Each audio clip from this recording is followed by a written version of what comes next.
It's a pity you made it out of the sandpit alive. Sunday is just beyond this door. From my limited understanding, he's not someone easily handled. Are you prepared? Yeah. Only I believe he's the one who should be prepared to face me. Tell me about your plan. I don't have a plan. I'll just play it by ear. There are only two kinds of bargaining chips when dealing with people. Benefit or fear. Looks like sincerity isn't in your dictionary. Am I not sincere enough? There's no need to emphasize it. We've got to make good use of death. That man's sister is dead. He won't be able to turn a blind eye, and that's fear. And I'll help him find the murderer. He can't do it due to his status and position, but I can. And that's benefit. On what basis do you believe he's incapable, necessitating the delegation to someone from a rival faction? The IPC? Simple. Because that murderer could very well be a traitor hiding inside the family. Do you mean the Galaxy Ranger whom you accused previously? That was just an excuse, good doctor. There's something wrong with that woman, and we need someone who can keep her in check. It's better to minimize the variables outside our control while we execute our plans. Moreover, I need to know her identity. If I'm lucky. She could be an important pawn. And it's good to have more helpful friends when dealing with this matter. But honestly, the murder case is likely unrelated to her. I believe my standpoint. There's a rat in the family. Otherwise, why would Mr. Sunday arrange a private meeting with us? This isn't an interrogation, but a secret negotiation. We'll see. Using Robin's death as a bargaining chip, I'll win back my freedom and power. In the end, I'll ruin this beautiful dream and create the grandest death. If the chance of winning is just beyond this door, even if that chance is close to zero, well, you can't win if you don't play, right? Ah, the charming audacity. To think that you, of all people, might emerge victorious, dear gambler. 3 chips are enough. All or nothing.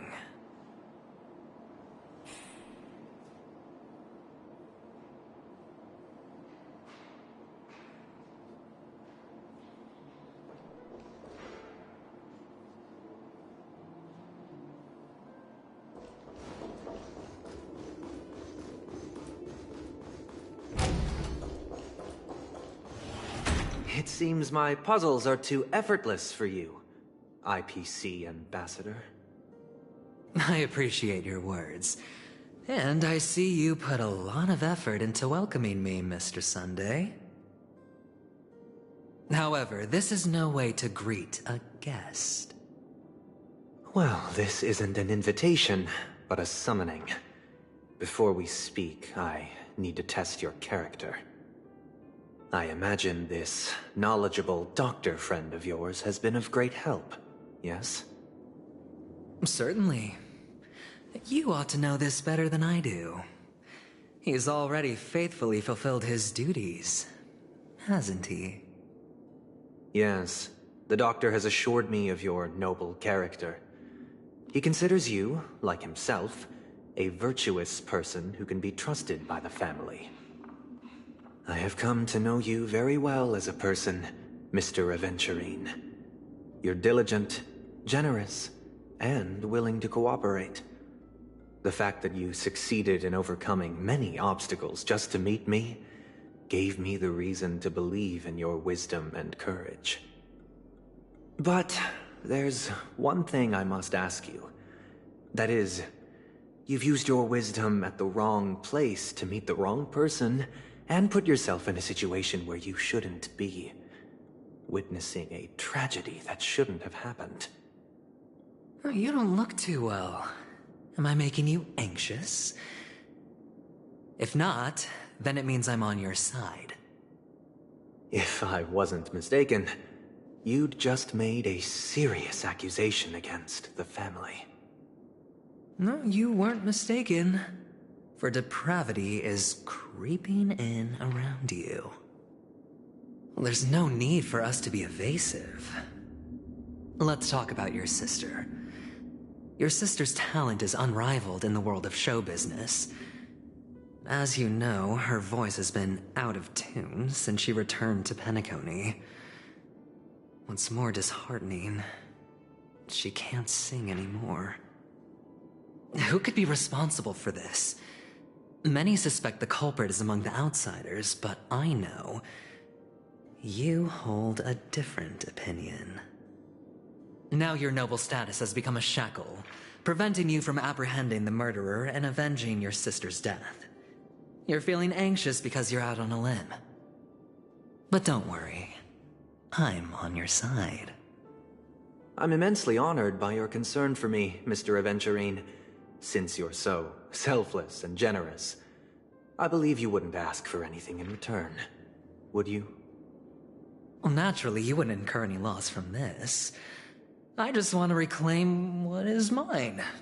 My liberty and the personal items under the family's custody, the bag of gift money, and...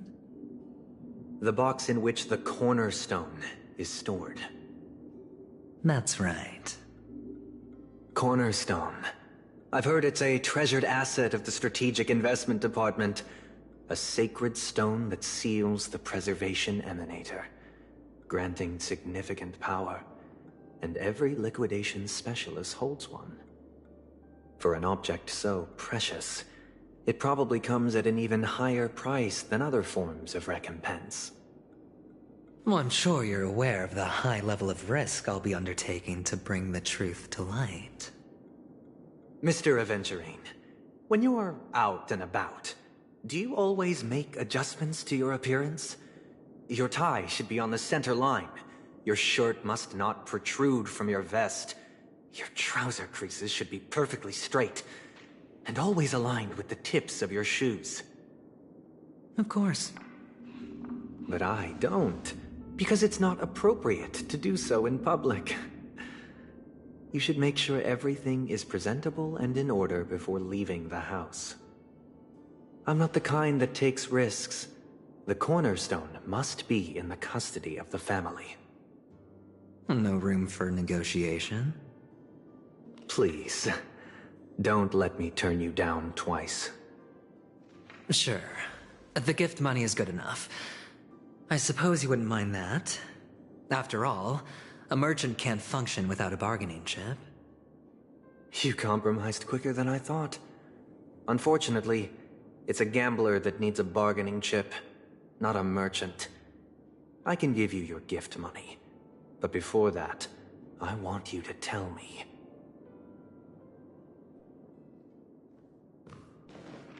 The fact that you can decisively forsake the box you asked for, what exactly is stored in it?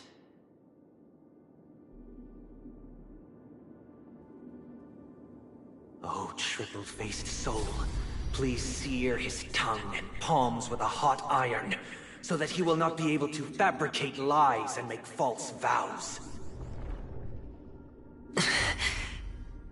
What have you done? Under the light of the harmony, all wickedness is revealed.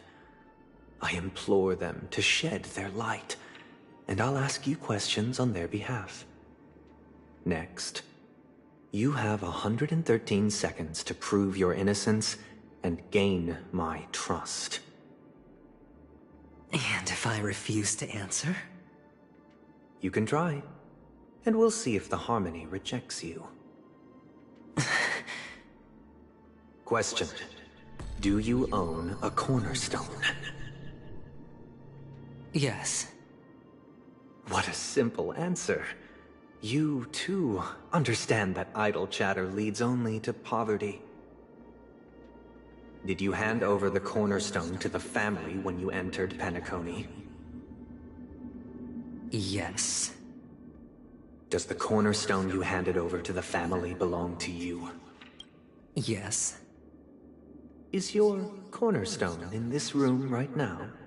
Yes. Is your memory free from any kind of tampering or deletion, encompassing but not restricted to the techniques of the Garden of Recollection?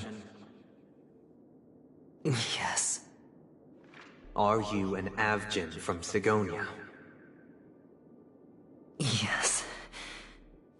You even know about that? Do the Avgins have any ability to read, tamper with, or manipulate one's own or another's mind? No. Does it matter? Do you love your family more than yourself? Yes. All the Avgins were killed in a massacre. Am I right? No.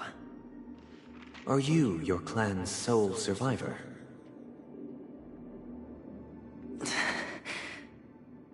Perhaps. Do you hate and wish to destroy this world with your own hands?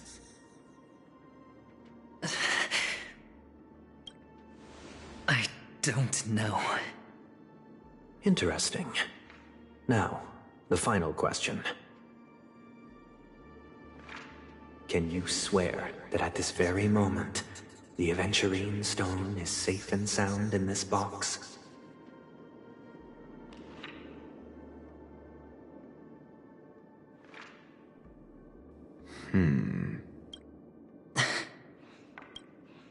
Of course.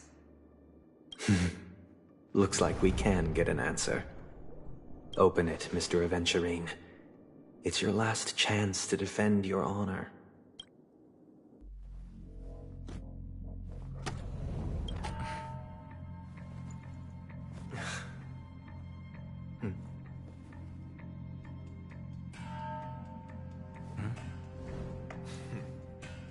Please.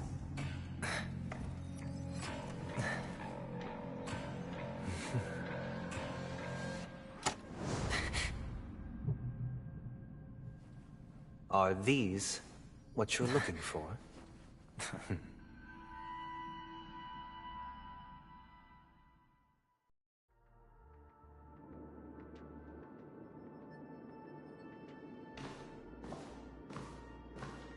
Since you came as promised, learned doctor, does this mean that you are willing to take the side of the family in this farce? What makes you think you can convince me? I've heard you haven't enjoyed Mr. Aventurine's company. I also understand that you're an avid learner who sees the pursuit of knowledge above all. In that case, you ought to realize that a competent scholar knows their position and wouldn't forsake more vital matters for the sake of petty pride. If you agree to assist the family, I'll share our research findings on the Stellaron. You must be quite aware that, besides the family, no other faction is willing to share such information.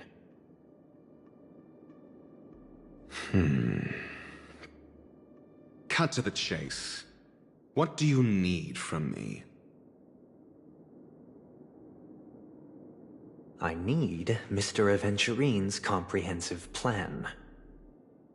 Haven't you confiscated his cornerstone?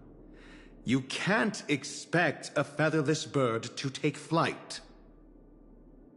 But I've also heard the 10 elites in the Strategic Investment Department have united, progressing together in the interests of the IPC.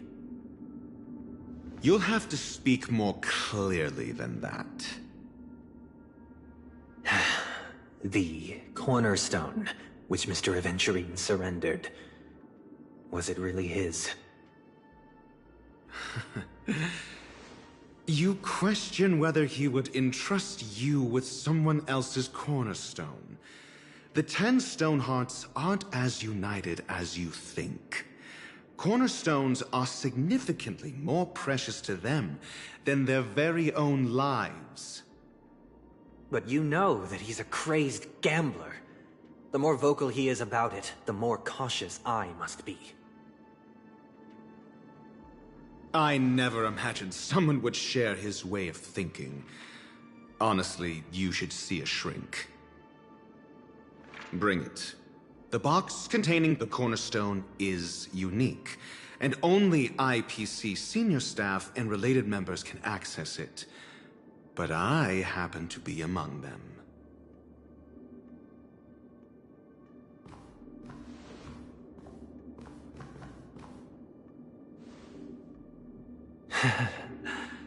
I appreciate it.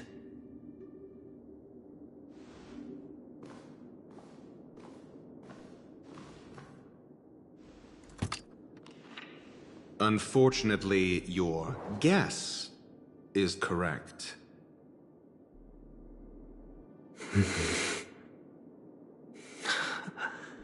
The golden stone. Its color and glow are similar to that of Klepoth's body.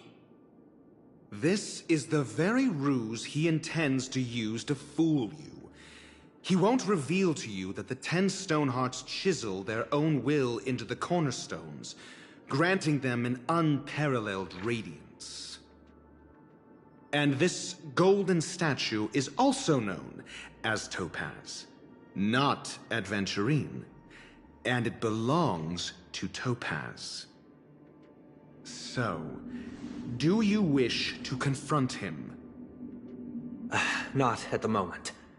I'm more interested to know the location of his cornerstone. The safest place somewhere you'd never think of. Because he never intended to hide it. In fact, that cornerstone has been in your hands from the very beginning.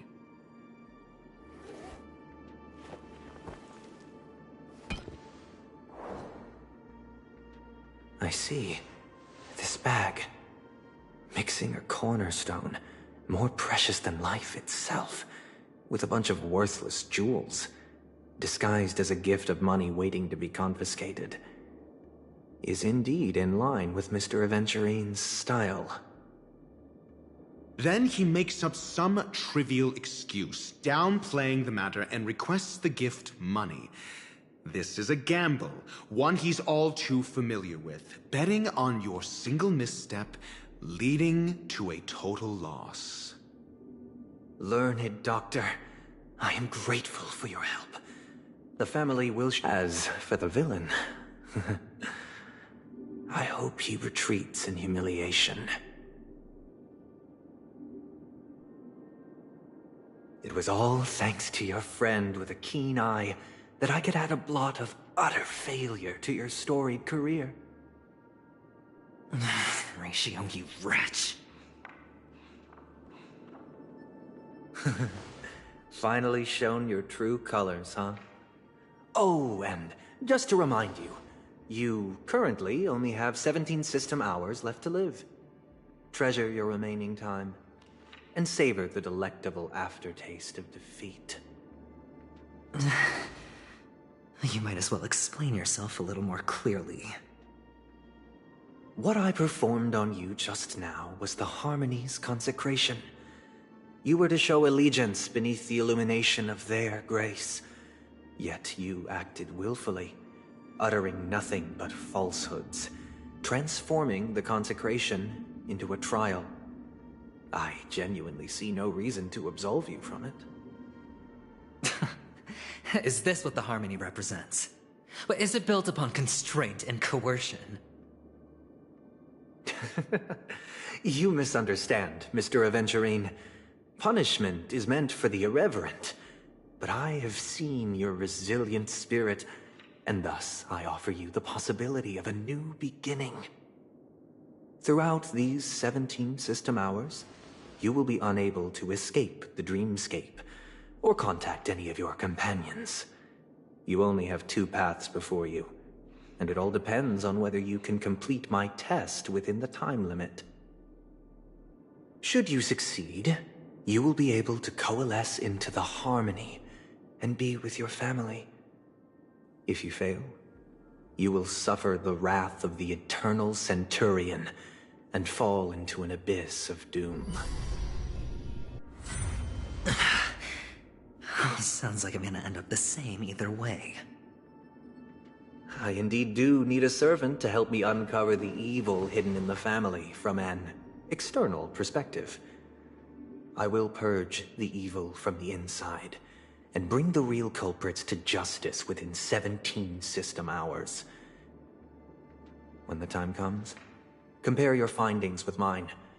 If both our findings align, or if you can provide me more insights, then they will truly be able to grant you mercy and honesty.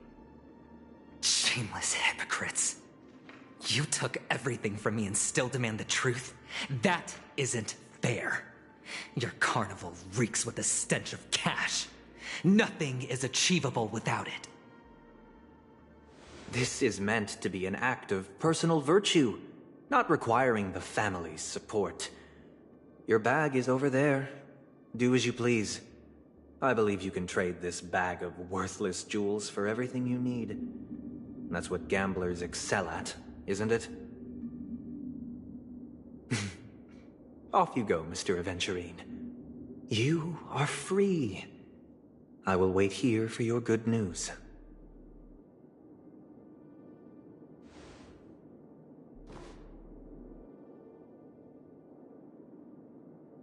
This meeting isn't an interrogation or a negotiation. It's an outright execution. Why would I do that, Mr. Aventurine? I'm just wondering what a passerby who stumbled upon a scene of a murder could have found out. That's all. By the way, before you go, I have a personal question. What is it now? Do you truly wish to bring about the destruction of this world?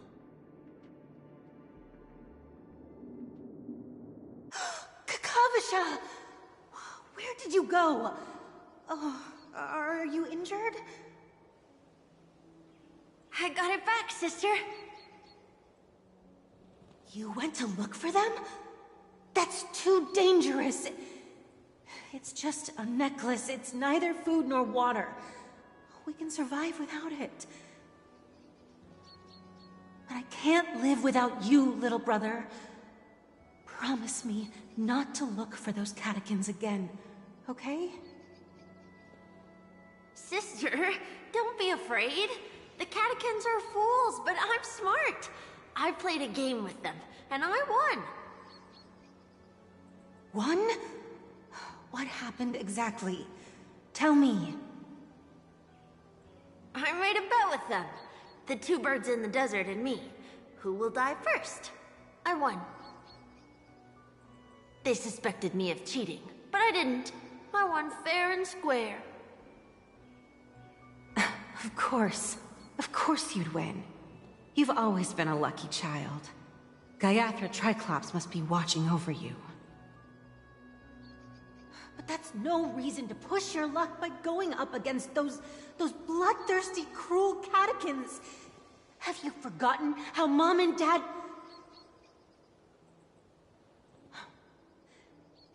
Look, this is just a necklace. But Kakavasha, you are my only family.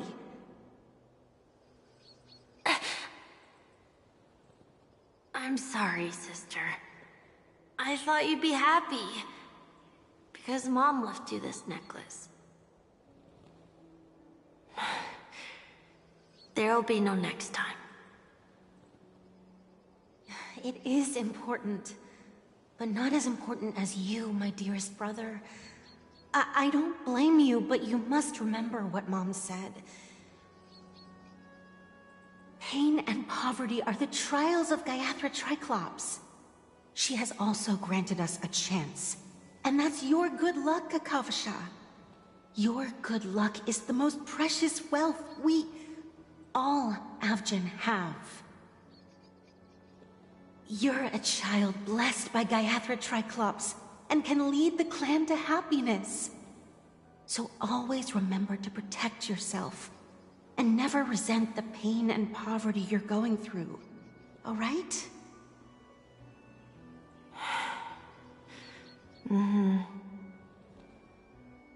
Listen to me and swear to Gaiathra Triclops.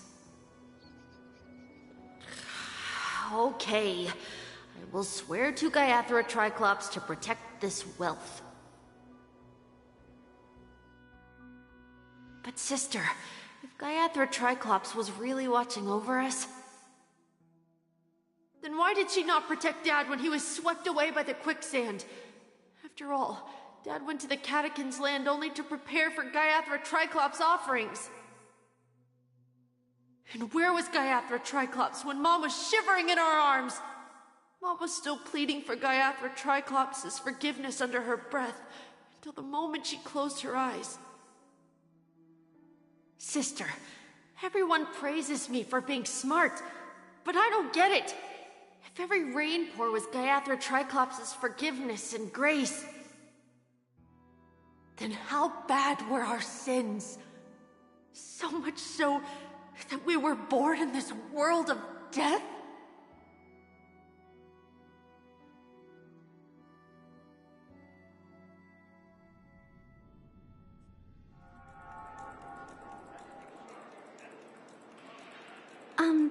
Excuse me. I can't seem to find any information on this artist in the Iris family archives. The photo you provided also doesn't show any matches.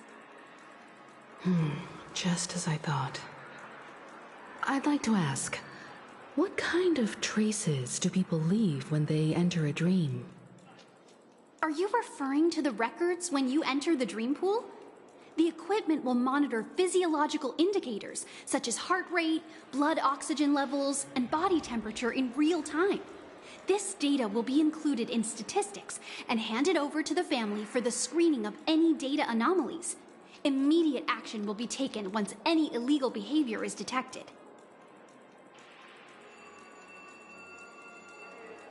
I apologize. The hotel does not have access. This information is managed by— Looks like nothing can be found here. At least we know who to look for next. We can ask the Bloodhound family for information. Thank you for your assistance, Miss Allie. By the way, is Miss Robin doing fine? We are looking forward to her performance. Fine? What does that mean? Is there something wrong with Miss Robin? The preparations for the Charmony Festival have been proceeding smoothly, so I guess things are pretty good. I believe she will be able to put on a spectacular show for all of you. I'm sure. Sure enough, no one knows about Miss Robin. I'm not surprised. But that Miss Firefly is truly mysterious. There's no information on her in the hotel system. Even if she's a stowaway, she should have a disguised identity after entering the planet. She's also in the running for the legacy. How is she going to sneak into the dreamscape unnoticed?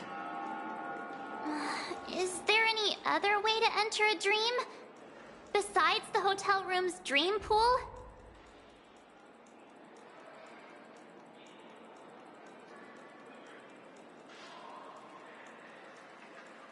The Memo Keepers have abilities that are difficult for normal people to comprehend.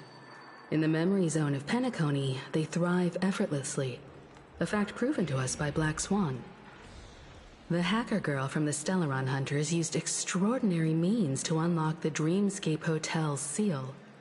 According to the scene witnessed by him, it is likely that they are behind Miss Firefly's case.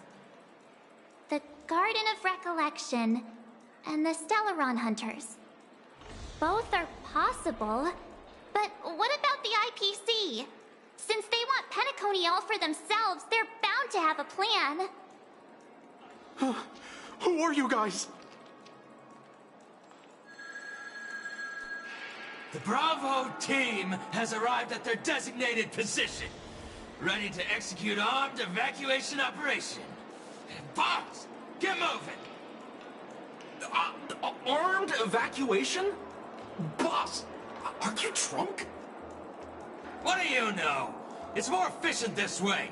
Just don't let the director find out. Act first, report later. Understood? Help! Help me! I spent all my year-end bonus on the snowball! I don't want my name on the department's major disciplinary notice! Hey, check it out! That voice. Could it be the IPC workers from Bellabog? To all guests, the IPC will be conducting special operations within the hotel. Please follow the staff in charge of evacuation to the designated safe zones, or compulsory measures will be enforced. I'll request a beating for you lot! You've been told not to drink during work hours. Take him back to the hotel room. I'll organize a meeting later to properly go over how this incident report should be written. Miss Topaz? I never thought I'd run into you on Penacony. Oh, long time no see, Astral Express crew. Aventurine has told me a lot about your happenings. Huh?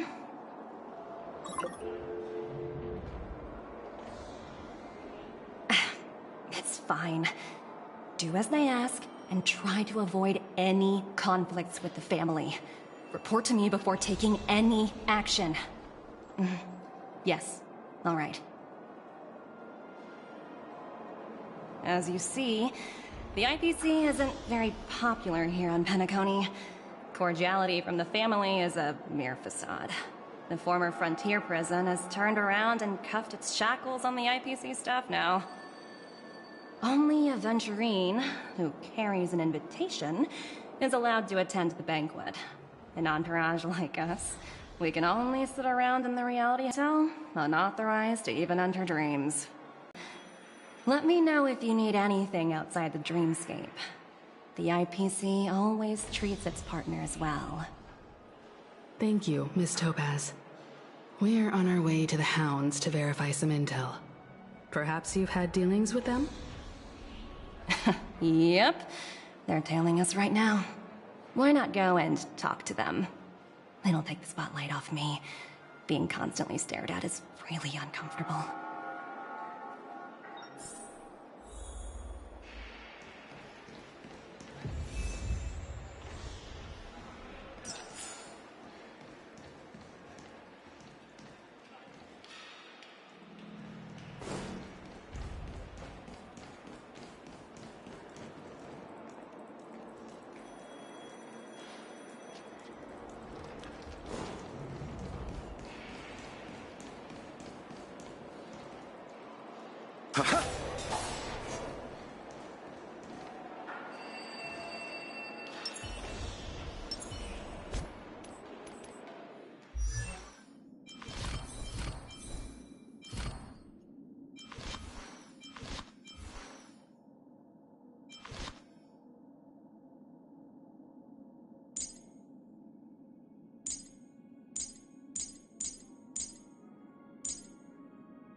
Feeling spiffy?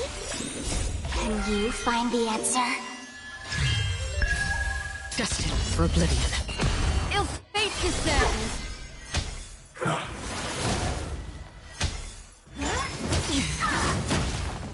Bloom.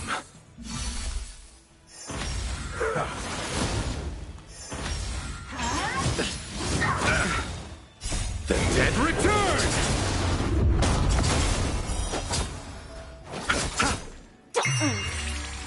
On the still waters of oblivion. Ill tidings manifest. Beneath the waters lies an endless abyss! Again?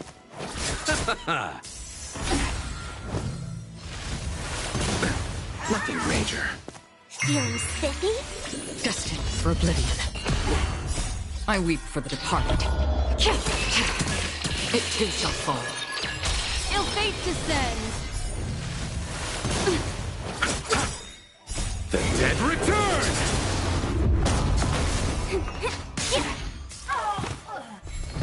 Ill tidings manifest. Can you find the answer? On the still waters of oblivion.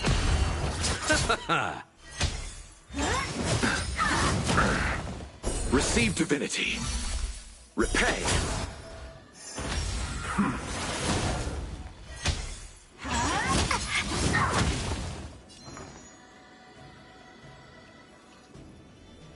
Feeling spiffy?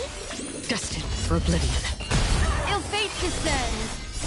Beneath the waters lies an endless abyss. The dead return! I weep for the departed. It too shall fall.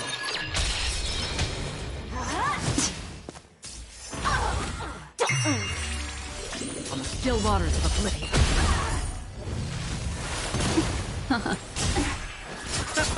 Feeling spiffy?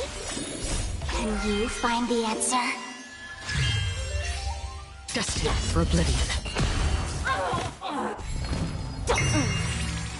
On the still waters of oblivion. Ill tidings manifest.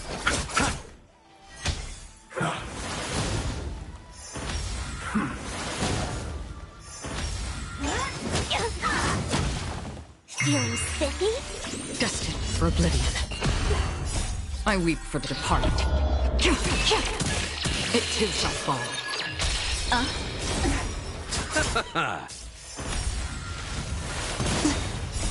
Beneath the waters lies an endless abyss.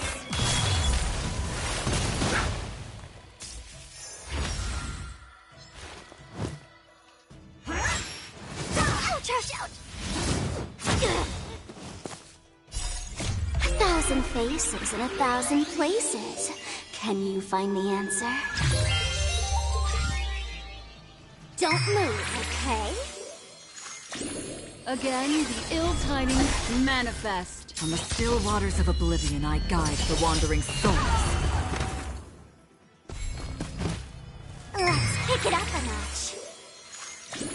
Existence as fleeting as the dawn's dew, destined for oblivion. The seal of ill fate descends. The dead will return!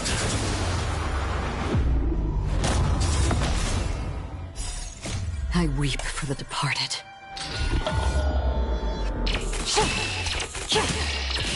Dusk's reign, it too shall fall.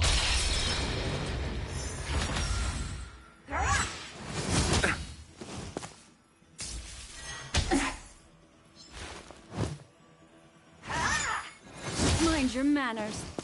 Don't move, okay? On the still waters of oblivion, I guide the wandering souls.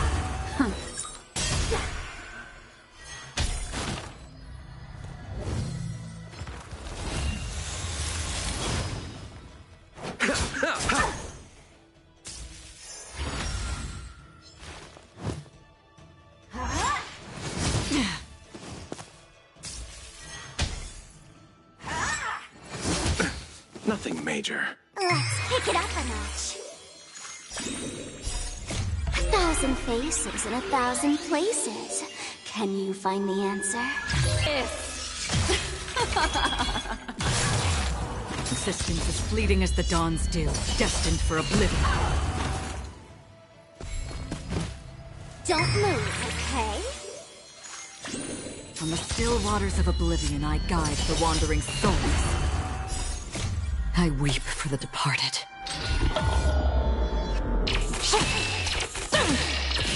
Dusk's reign, it too shall fall. Here, all yours. Abyss flower, bloom. That which is seized must be repaid.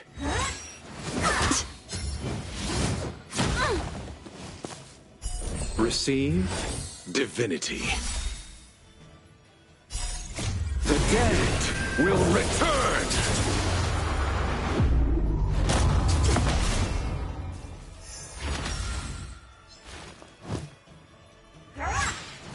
Mind your manners.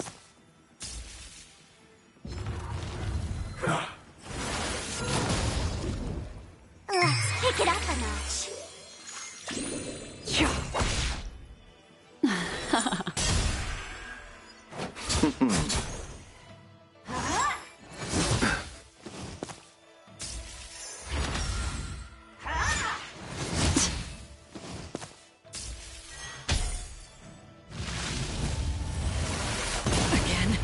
Don't move, okay?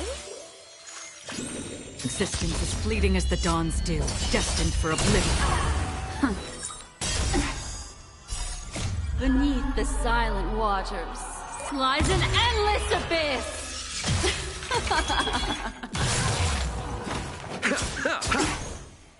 Let's kick it up a notch. 1,000 faces in 1,000 places. Can you find the answer? On the still waters of oblivion, I guide the wandering souls. I weep for the departed.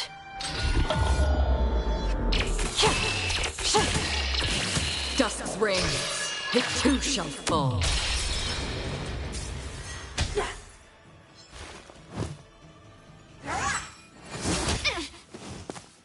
The seal of ill fate descends. Don't move, okay?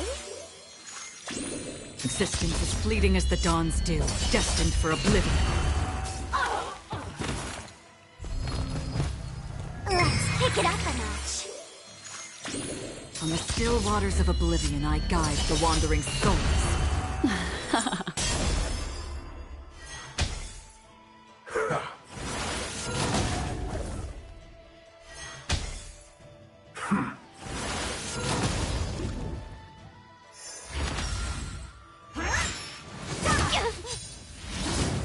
Like that, huh? The dead will return! Don't move, okay? Can you find the answer? On the still waters of oblivion, I weep for the departed. It too shall fall. Ill fate descends. Mind your manners. Ouch, ouch, ouch! Don't move. Destined for oblivion. Ill tidings manifest. Beneath the waters lies an endless abyss. Receive divinity. Repay.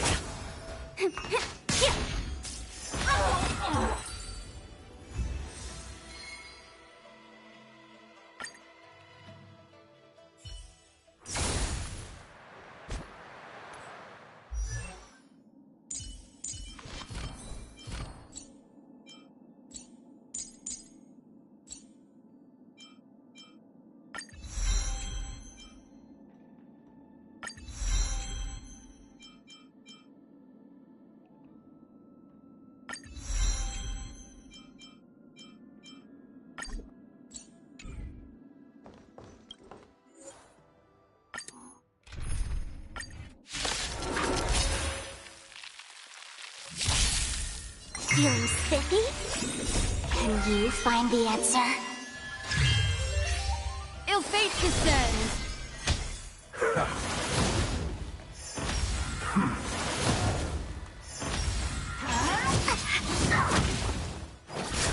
The dead return! From still waters of oblivion. Destined for oblivion. Ill tidings manifest. Feeling spiffy? From still waters of oblivion. I weep for the departed. It too shall fall. Ill fate descends. Beneath the waters lies an endless abyss.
Feeling spiffy?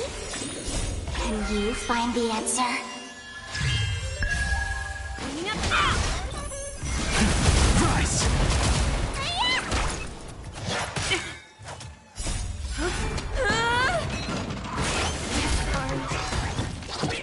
You bully!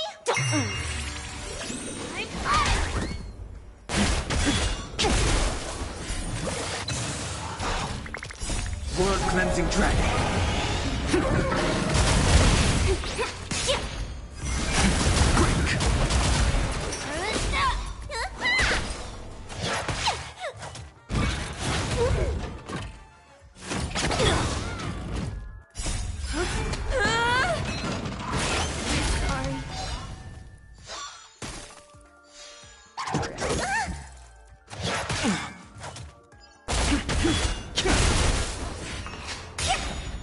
Can you find the answer? Coming up now!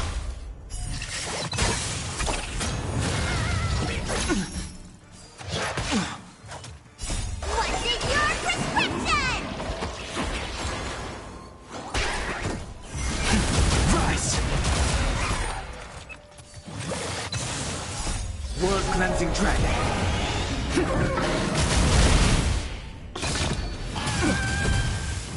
Feeling spiffy?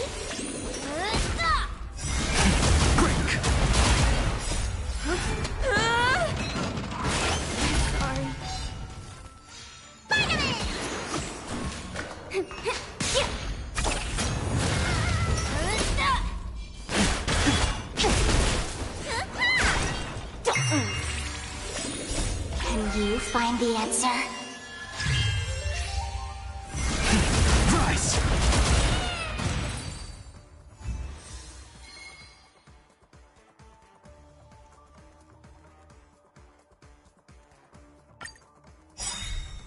Feeling spiffy? World cleansing dragon.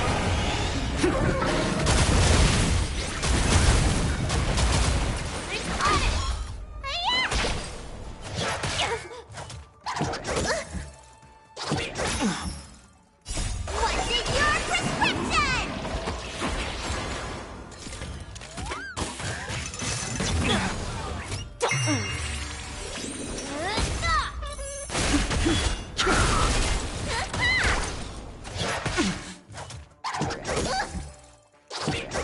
Please be polite. Feeling spiffy?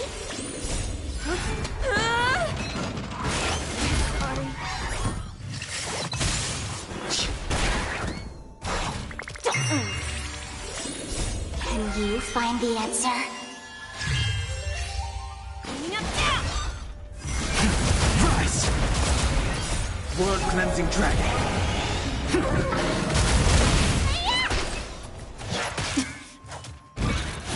Inevitable. Please be polite.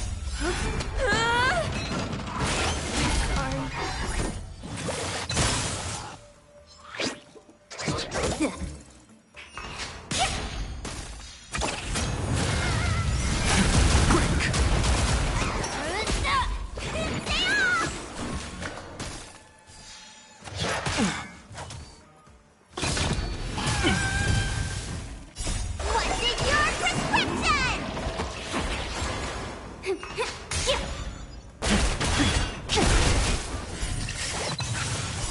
World cleansing dragon.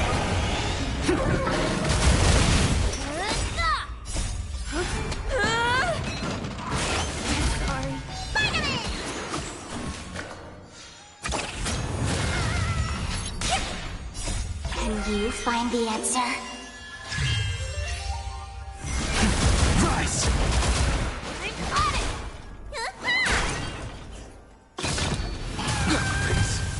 Feeling spiffy?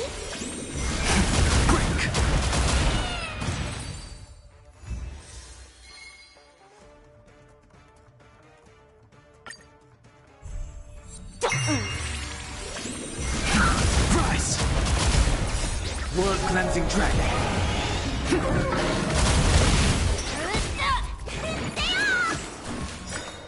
What's in your prescription?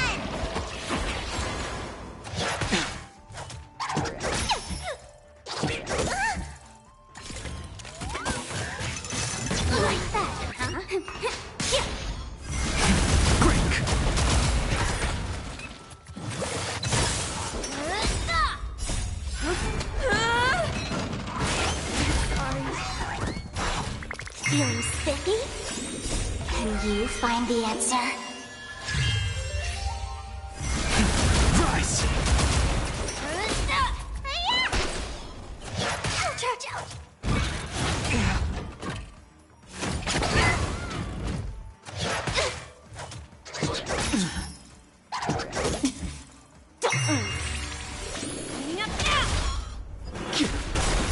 World Cleansing Dragon!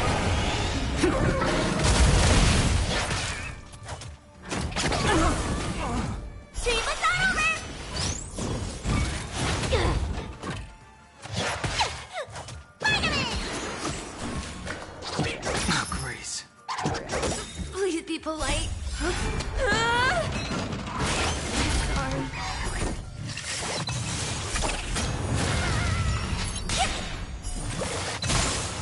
Can you find the answer?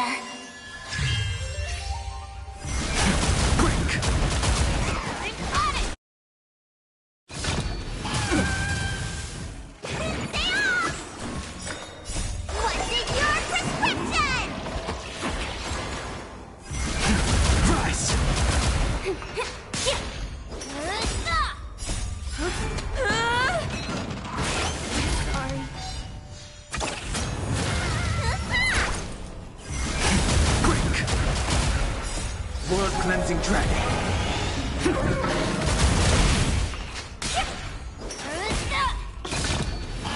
Please be polite. Can you find the answer?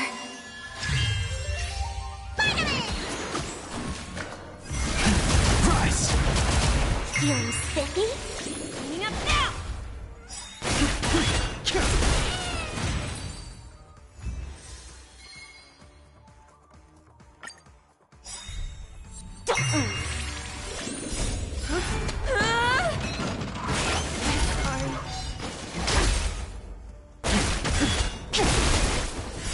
World Cleansing Dragon! What's in your prescription? Please be polite. Feeling spiffy?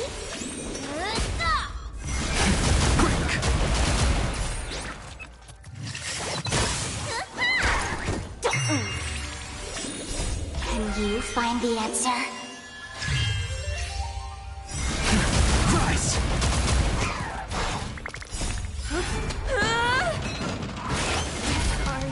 Feeling spiffy?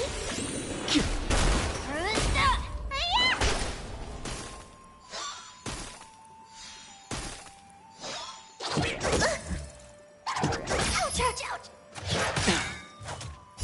World Cleansing Dragon!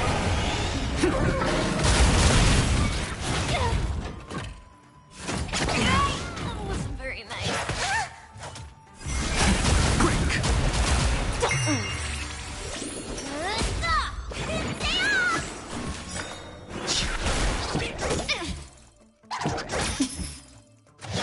Grace. What's in your prescription?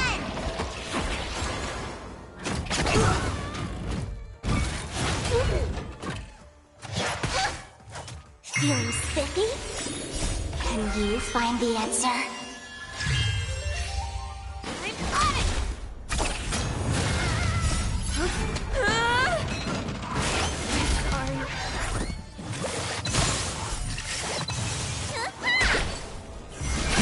Rise!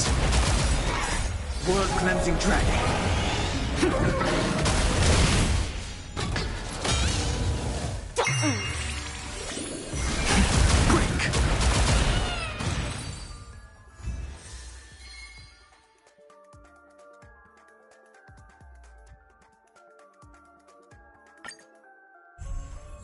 Feeling spiffy? Cleaning up now!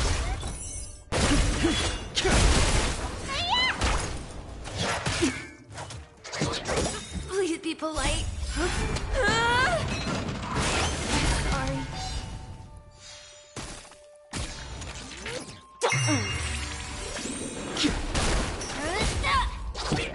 You bully!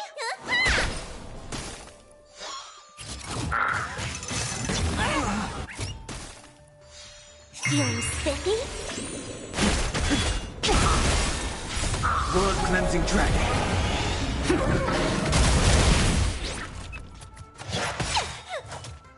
Can you find the answer? I've got it! Stay off!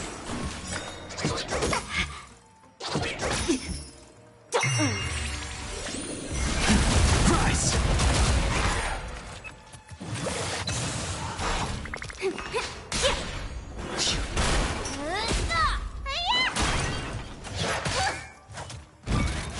Inevitable. What's in your prescription?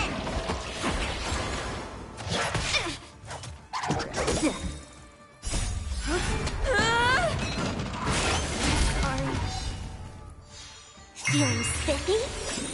Can you find the answer? Break! World cleansing dragon.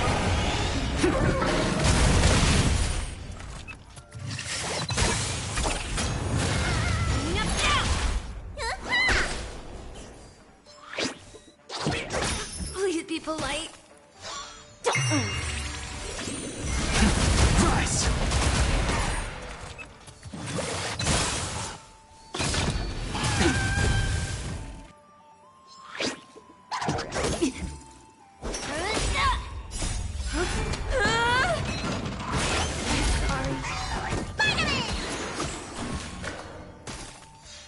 Feeling spiffy?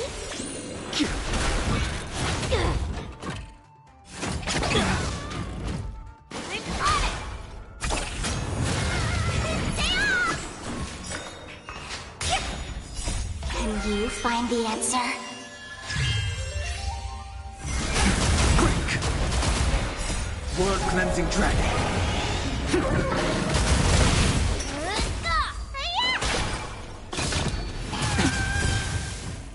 What's in your prescription?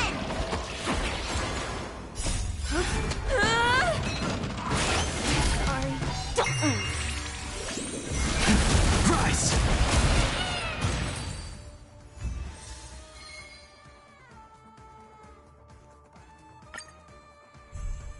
Feeling spiffy? Cleaning up now!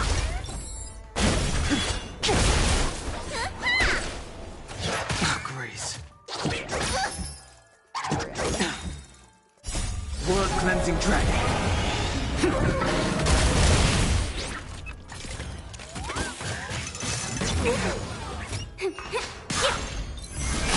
Break!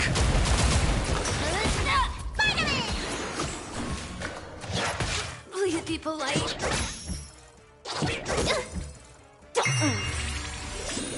Can you find the answer? Rise! Feeling spiffy? World cleansing dragon.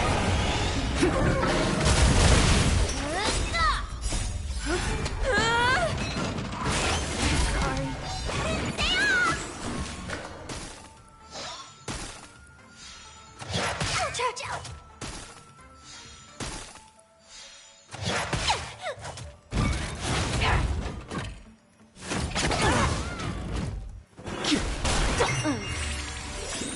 Can you find the answer?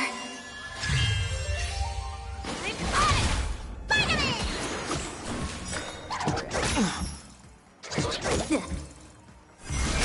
Break! Feeling spiffy? What's in your prescription? Cleaning up now!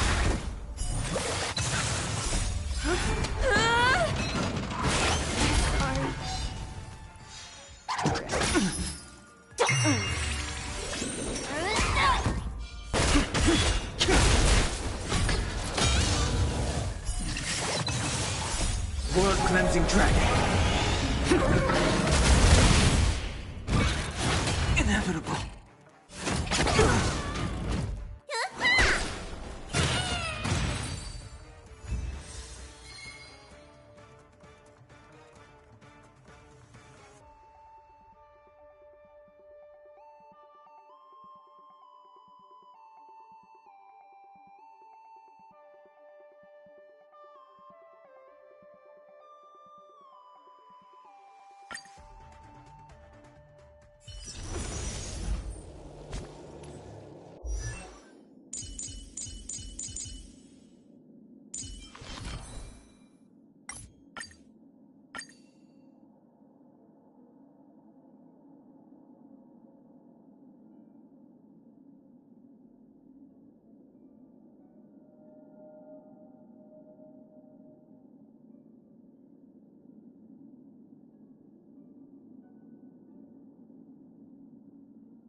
all remains as it did yesterday.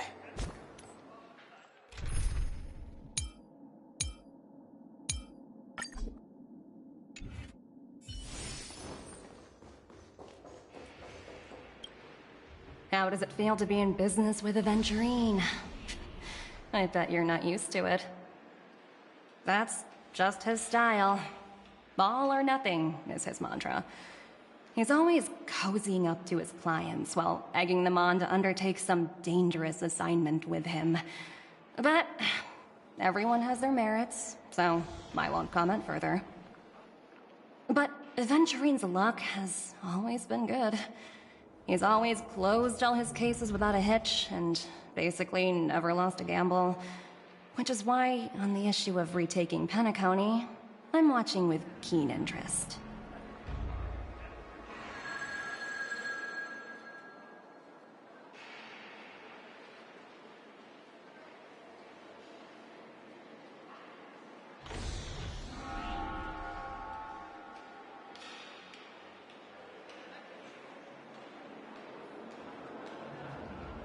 As for the two cases, apologies, but I don't have much info on them either.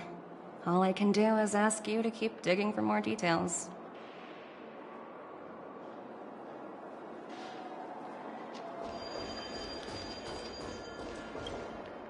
We're carrying out our captain's orders. What do you want? We made a mistake last time, and we're working hard to rectify it now. We don't have time for anything else. Surveilling the IPC executive Topaz, ensuring that she stays put at the Reverie Hotel during her time on Penacony. We've got the right one this time. So that's it. They were the pair who were after Firefly at the time.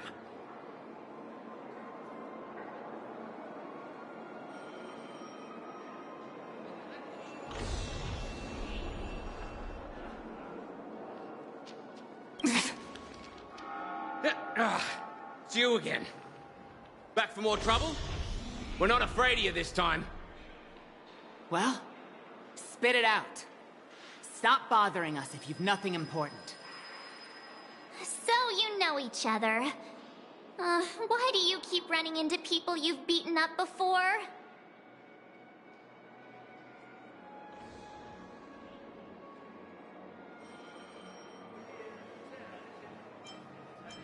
That's right. We're investigating a murder for the family. Can we speak to your captain about the case? Well... Hey! The security officer instructed everyone to shut their traps before he returned from Dream's Edge. What murder? You'd better stop spouting nonsense.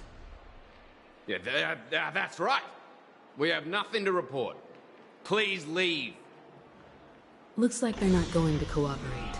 But they did at least tell us that the captain is at Dream's Edge. Why don't we just look for the security officer then? It's probably Gallagher, the one he mentioned, right?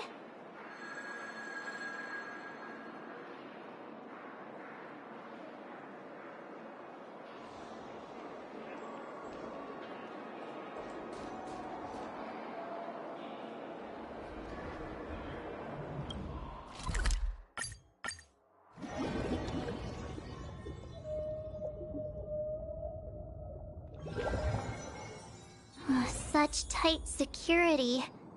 I bet they're stumped by the case as well. Gallagher. Apologies. The Bloodhound family is running an investigation up ahead. No unauthorized personnel allowed.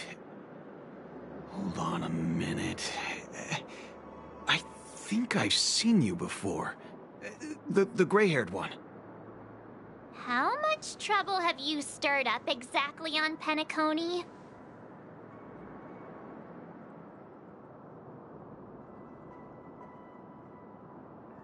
Not possible.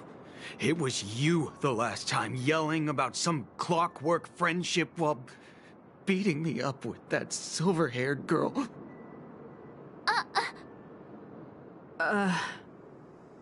I'm not letting you get by this time. Please leave, or I'll have to get on my knees and beg you.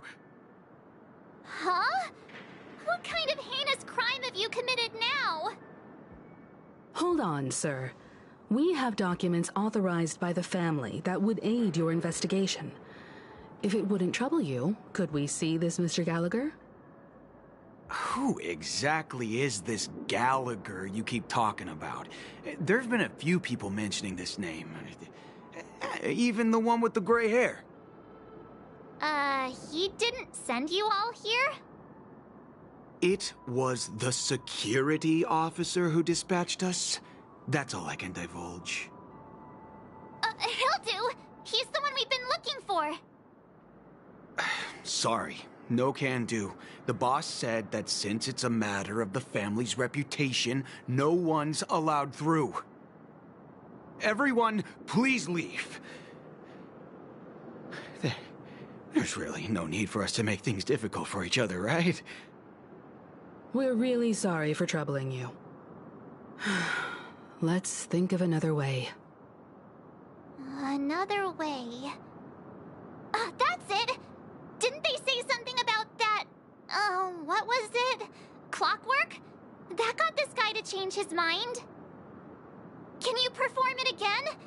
That... clocky magic. Please?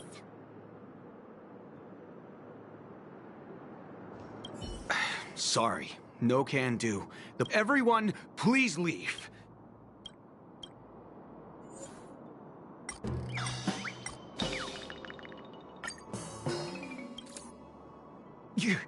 You lot insist on doing this. Sorry, but human lives and the family's reputation are at stake. It is imperative we know everything about the case. No, I meant to say, do I really have to get down on my knees and grovel?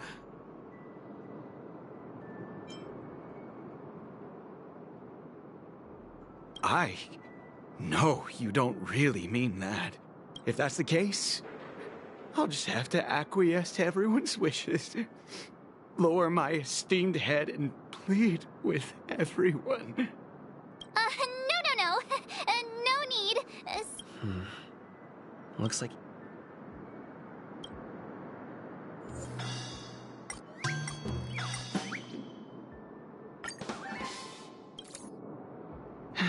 Let me see what time it is now. Whoa! It's this time already! What time to clock out? And no one's gonna stop me. Huh? This clockwork trick of yours, it's kinda dangerous. At least he won't be getting in our way again. Let's go find that Gallagher and ask him the intricacies of the case. I was wondering what all the commotion was. Huh. Oh, it's you guys. Welcome. Since you made it here, what can I do for you? Hello, Mr. Gallagher, sir. Judging from your tone, it sounds like you were expecting us. Miss Himiko, you're too polite. There's no need to call me sir. Mr. Gallagher, you even know my name. Of course I do. You folks are from the legendary Astral Express, and honorable guests of the Watchmaker. I had an encounter with this gentleman in the Golden Hour. I remember that little silver-haired girl was there too. I'm sorry for what happened to that kid.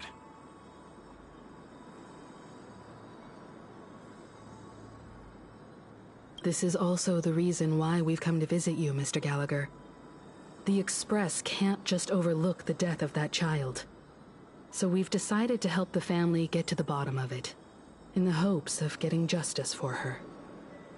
The Nameless involved with the family. What an unpredictable twist of fate. Why?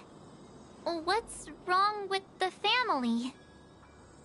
It's nothing. On Penacony, everyone loves the family. No matter how much one resists the beautiful dream, when the time comes, they too will find it hard to let go. Who wants to leave a warm nest? Just idiots, little kids, and inebriated fools. Mr. Gallagher seems to be getting at something. Well, you got it wrong. I'm not. You want to discuss the case?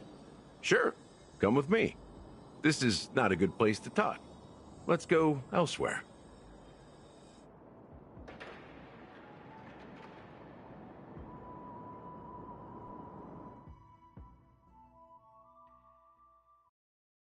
Even after that chilling tragedy, this dream is still running effortlessly. Other than the family of the Harmony, it's hard to imagine any other power in the universe that could sustain a building of such magnitude. The family itself is a huge, perfect building. Like a living idol. Each member of the family sees themselves as a piece of the divine puzzle, revolving around a singular core and a shared ideal. Under their command, they loyally fulfill their roles, offering themselves while also receiving sustenance in return. Interesting analogy. Perhaps that's why Penacony's beautiful dream has persisted for so long. But the human body has its limits, and so does the divine's. That doesn't sound like the kind of comment a Galaxy Ranger would make. Just pointing out the facts. Mr. Yang will definitely have a better sense of what's going on than I do. Why do you say that, Miss Acheron? The beautiful dream is crumbling. But not because of a particular eon, a particular faction, or a particular visitor. Its collapse stems from a certain inevitability of human nature. The family refuses to acknowledge this, and it has ultimately backfired and become a catalyst. As people immerse their souls in the dreamscape, where consequences and pain cease to exist, and only ease and pleasure prevail, they draw closer and closer to necrosis. Regardless of the perceived bliss, death looms as the inevitable conclusion. Also, this necrosis will diffuse and spread. One piece of the puzzle's mutation will eventually cause the entire building to shake, break, and crumble. In the end, the dreams that people built in the name of freedom became the cage that imprisoned them. I'm sure you've gained a lot from this trip, Miss Acheron. Are you willing to share your findings with me? Of course. That's if I remember.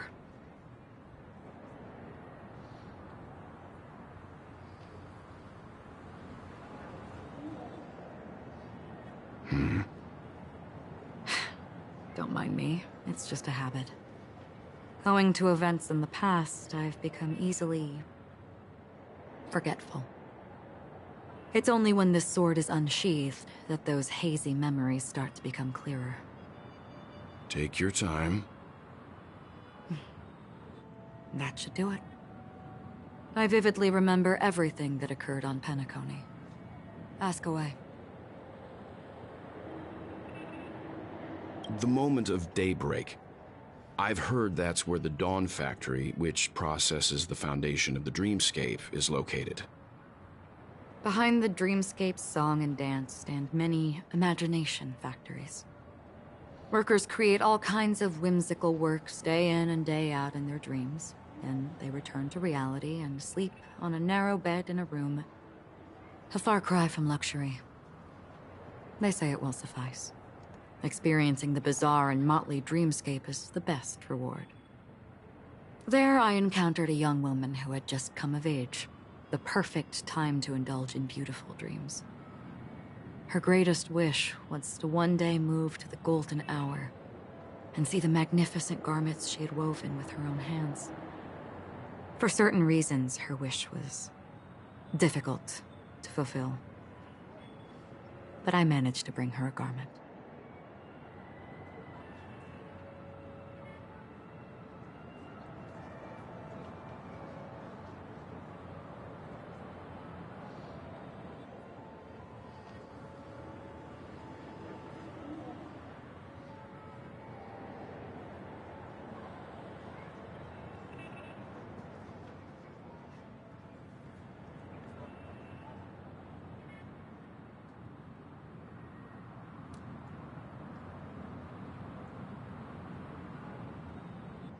Gilded Hour, it's said to be Penacony's currency center. Yes. It is a fortress-like financial city, the economic heart of the dreamscape. The Pepeshi people of the Alfalfa family are there to keep it running, sending blood that is made from money everywhere on Penacony. Everyone there is exquisitely dressed and always in a hurry. The greatest wish of the local Pepeshi people is for their future generations to work in the Gilded Hour. I've never met anyone who is willing to talk. I could only stand at the crossroads, watching crowds of people hurrying like the wind through the jungle of steel, only to deposit the alfalfa credits that they'd earned into the bank's vault. I don't know if they would open the vault door, but before I left, I witnessed a well-dressed Pepeshi person plummet from the sky, while those around him continued on their way, unfazed.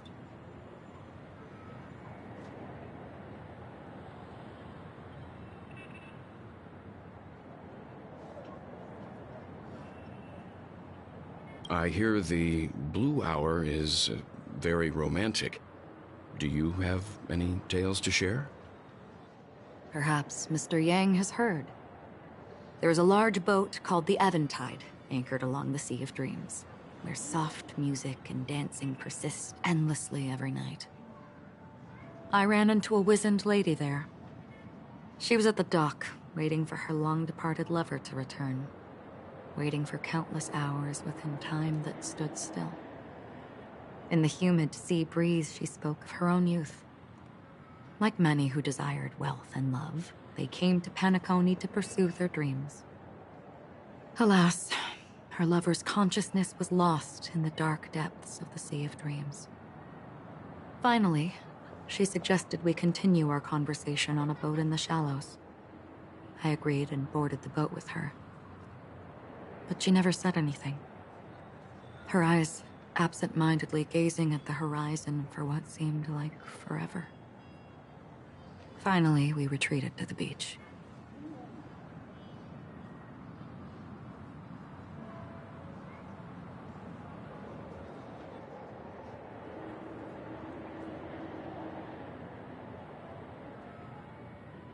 The dreamscape of chic, luxury, and consumerism, the moment of dusk.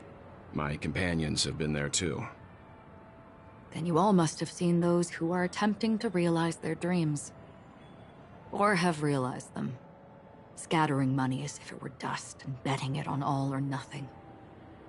Everything has a price, and everything can be bought or sold. Even dreams themselves. I saw an Intellitron there, who was preparing to auction himself. When someone wins a bid, under stipulated periods and rules, he would do the buyer's every bidding, becoming that person's very possession. That Intellitron had been auctioned off a dozen times, and I participated in his 13th. That was the grandest banquet I had ever attended. But never again did anyone cast another glance at him. This time around, there were no successful bids for him.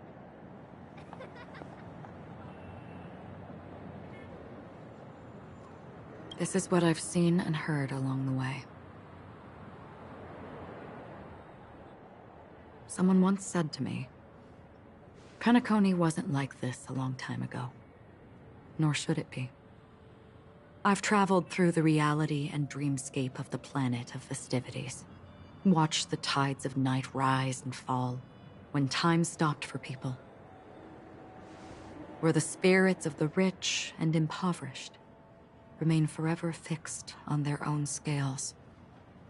This is why I think the collapse of the beautiful dream is inevitable. There might be a way to change everything. Perhaps.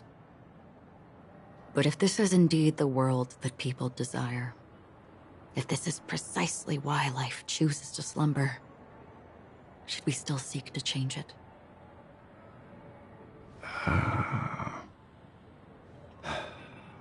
Miss Acheron, now it's my turn to share a story with you. There was a man from my homeland who, at a time when the world was grappling with deep, unhealable pain, made a choice. He wove together the dreams of everyone in the world, linking people's dreamscapes, and shouldered this burden himself. From this, he created a giant, a spiritual atom. And since that moment, the giant stood between heaven and earth, becoming the pillar of the world's existence.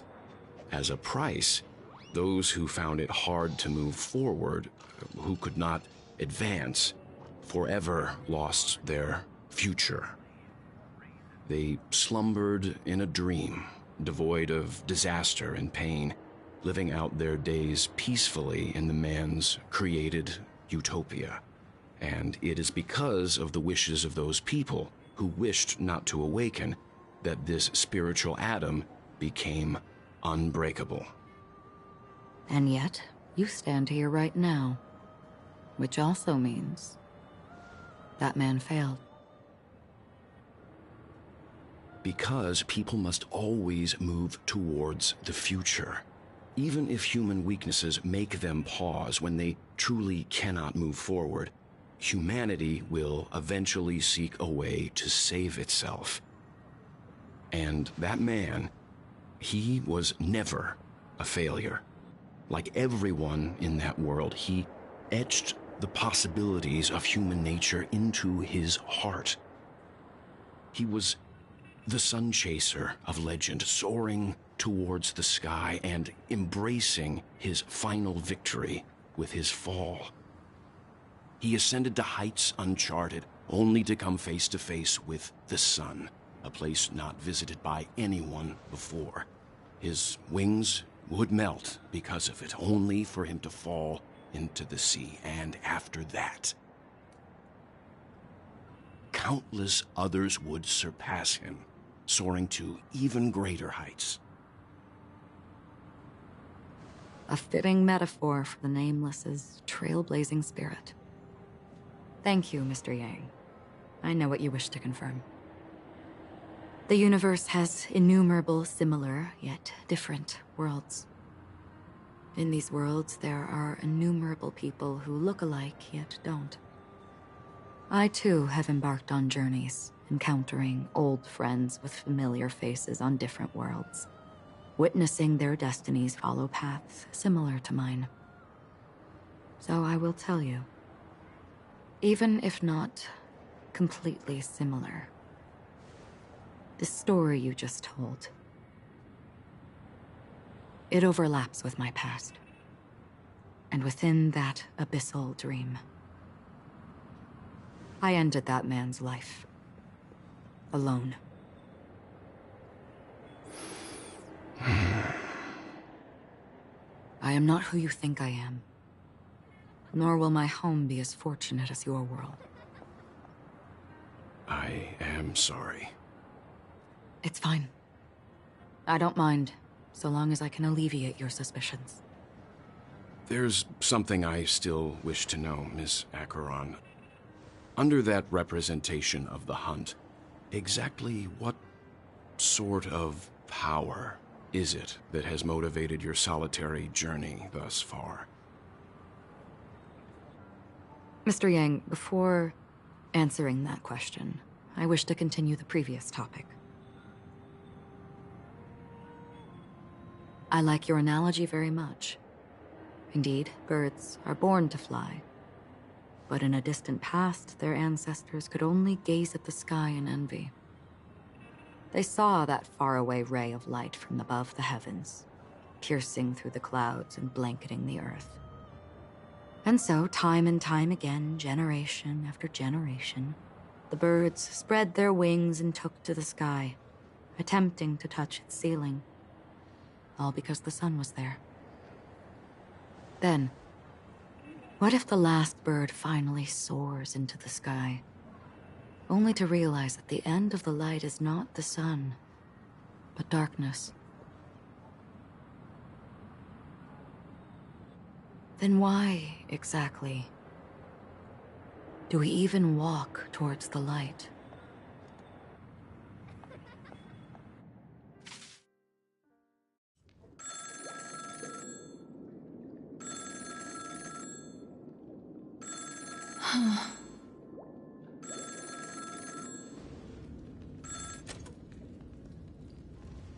Long time no see. Having fun on Penacony? Acheron? This voice, it's not Constance. Could it be her companion?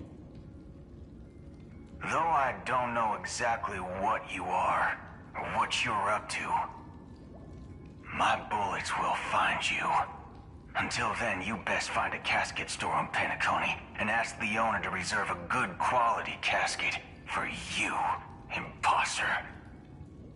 Imposter? I see. She gave my whereabouts to someone who's tracking Acheron too. Who are you? Huh?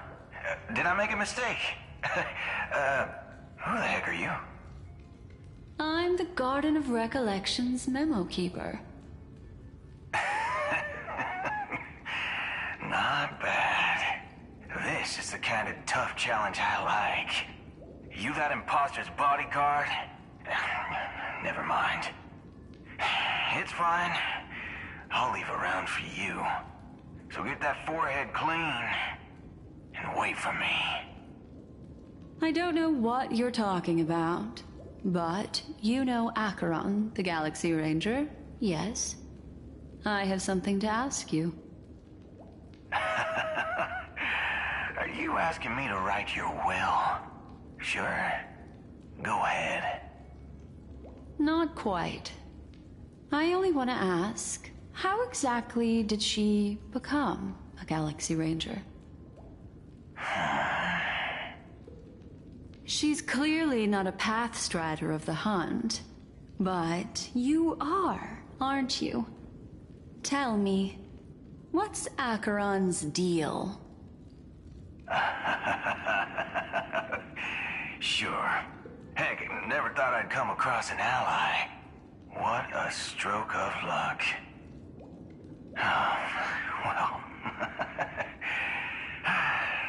I'll be on Penacony soon. Memo Keeper, go buy a bottle of Donna's White Oak and warm it up. And I'll raise a glass to you. That lady's passed. Well, nobody knows. But if all you want is a simple answer, sure. You best get a chair and take a seat. That woman, named Acheron, is an emanator who should not exist.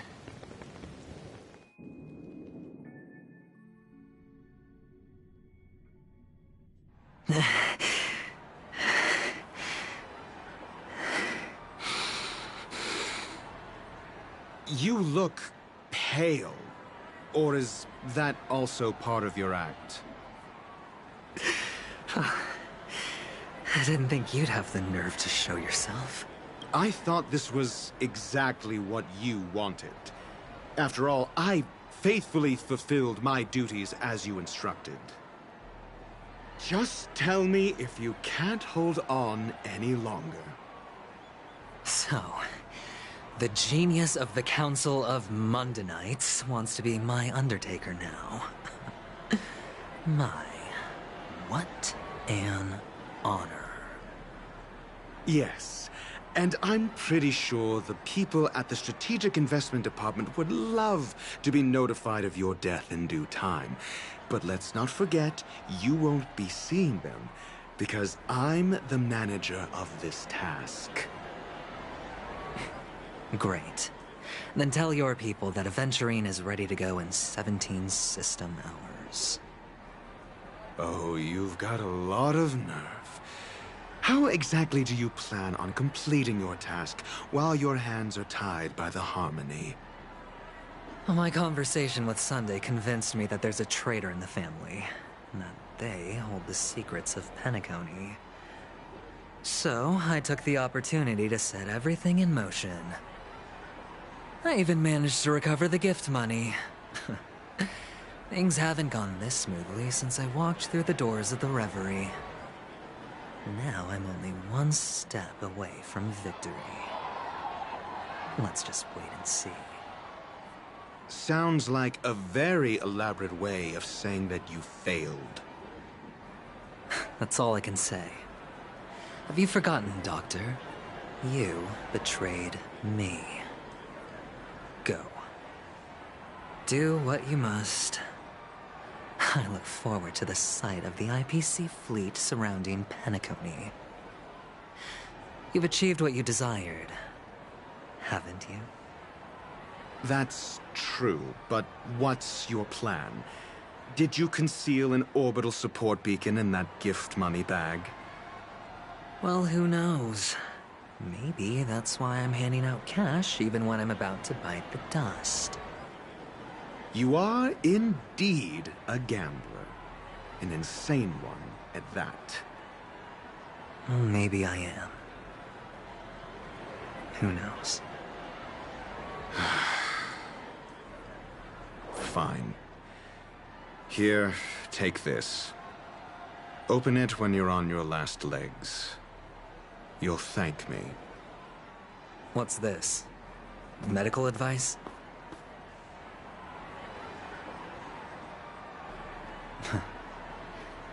You catch on pretty fast, Doctor.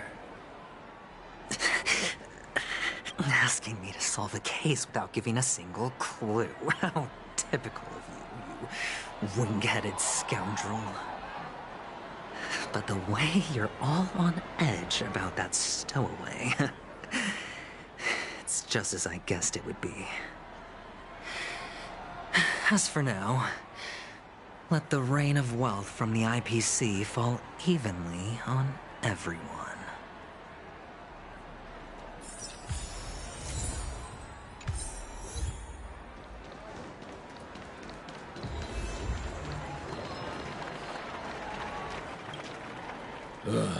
The world has truly lost its way.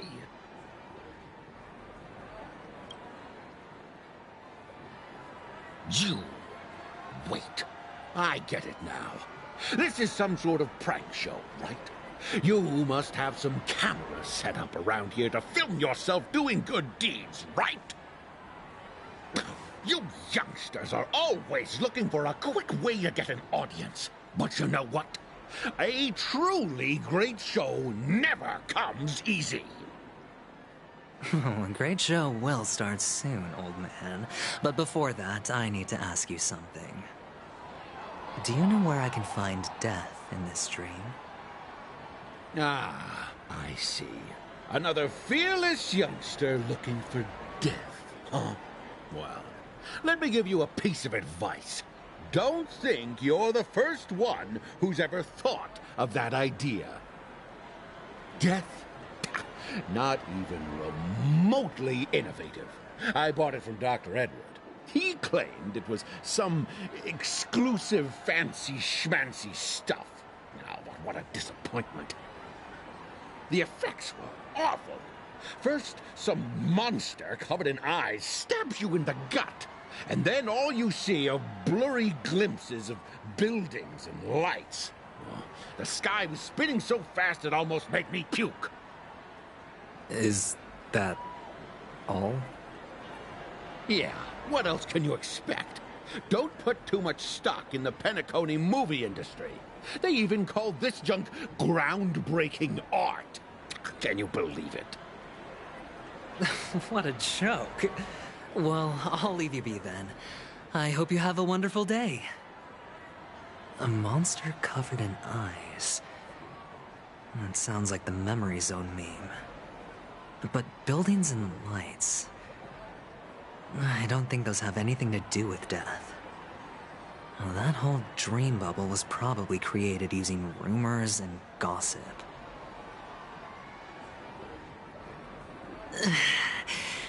I can feel something inside my head. Is the harmony starting to kick in? Would you be willing to support my performance? And keep the Song of Beauty alive in the cosmos? Wow, how fabulous! But why would you give such a wonderful gift to a random stranger like me? Well, you see, I can't bear to see anyone in this sweet dream suffering from poverty. incredibly kind of you. Thank you so much, sir. If you ever get the chance, please, feel free to come by and indulge in my singing. Sure thing.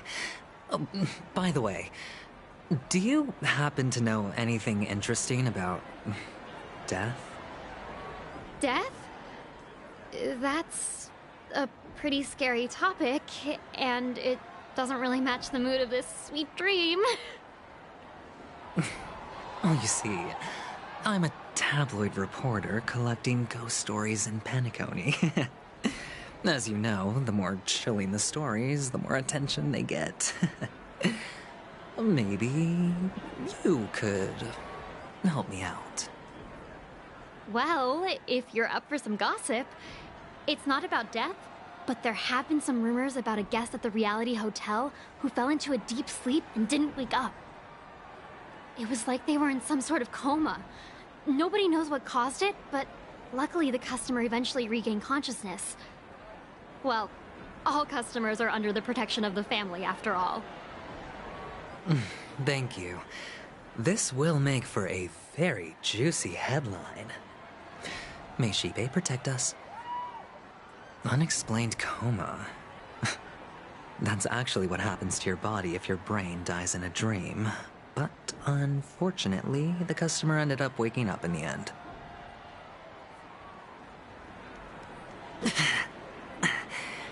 The disturbing voice in my head. It's getting closer.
Please do not hit the entertainment facility.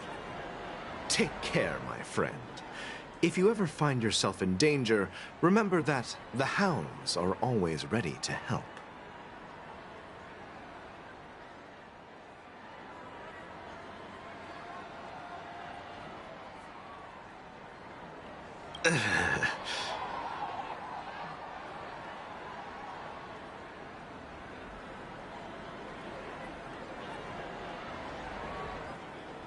You don't look good, my friend.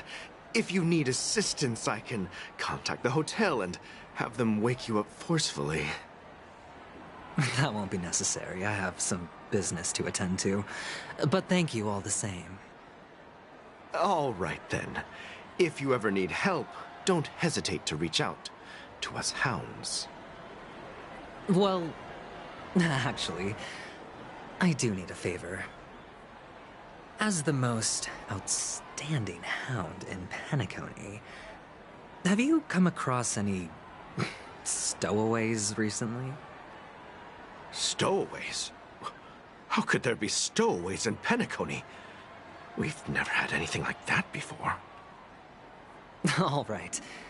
Good luck with your work, then. Ugh, what was I even thinking? Family would never share intel with the IPC.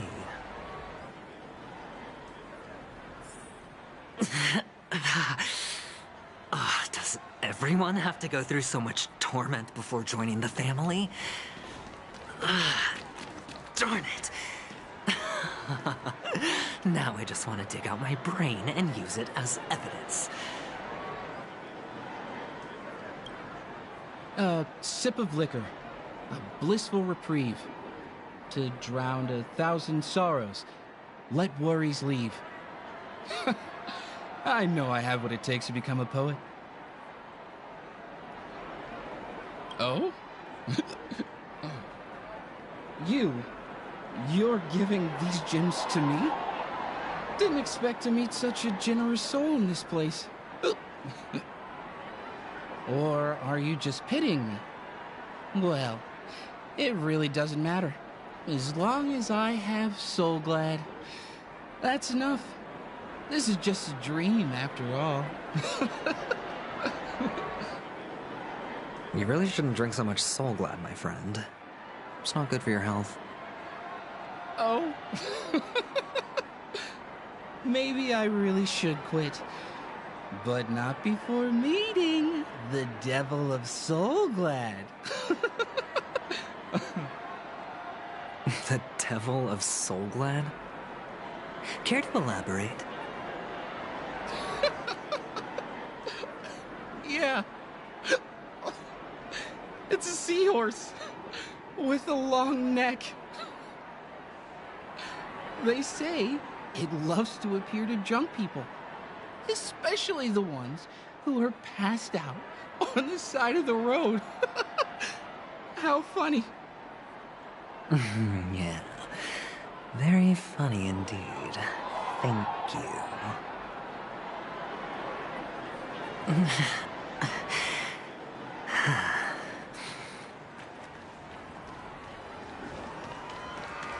Not enough credits left? You want to talk to me?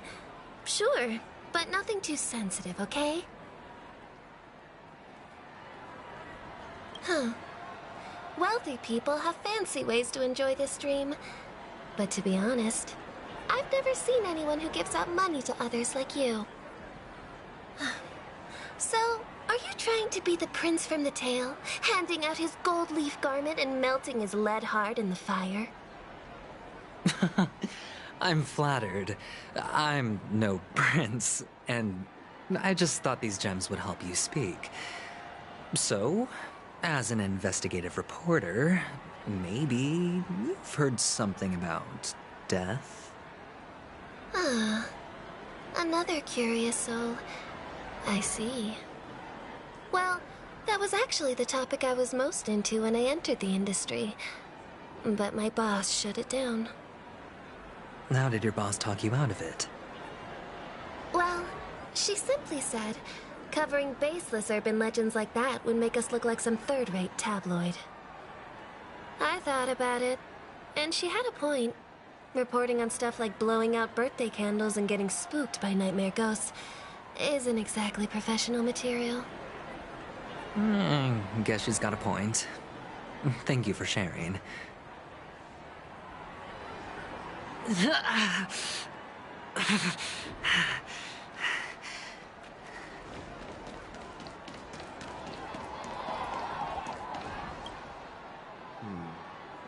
Were you wanting to talk to me?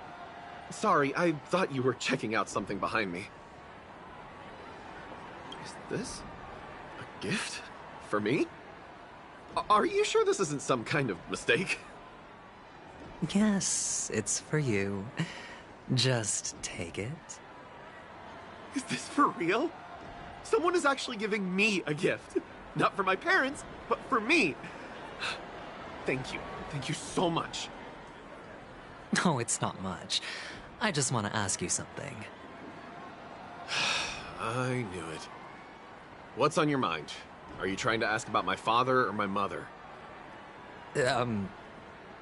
Neither. I just wanted to know if you've ever heard about death in the dreamscape. Oh, you sound just like my father. Always warning me about danger, even in dreams. He's an Intellitron, so his dream entry methods are different from us organics. Can't count on him to protect me if something does go haywire. Funny, right now I'm still under his protection. How ironic. Hey, stay positive. Gold will always shine one day, right? The Devil of Soulglad, Dangers in the Dream, and Nightmare Ghost. Well, sure.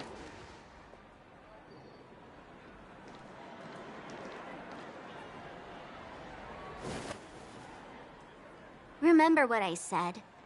You Sigonians are better off hiding in the sewers. Look at you, snooping around and sticking your nose everywhere. Is the smell of death so enticing, my fine fellow? Oh, it's you, masked fool.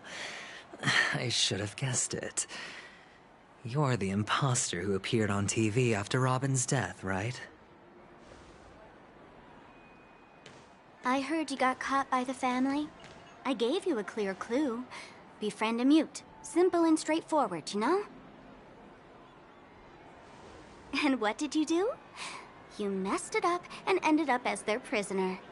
I told you to make friends with a mute, not become one yourself. You really let me down. What do you mean? You know better than I do. Who watched the little songbird that couldn't sing perish right before their eyes? You did, Blondie.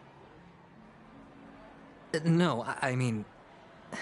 What did you mean by becoming one myself? Well, it means you'll soon end up like her, unable to speak ever again.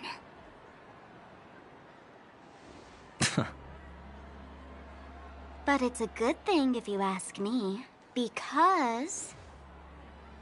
Because I'm getting closer to the truth, right? Oh? Why else do you think I'm handing out cheap trinkets all over the streets, fool? All part of the act.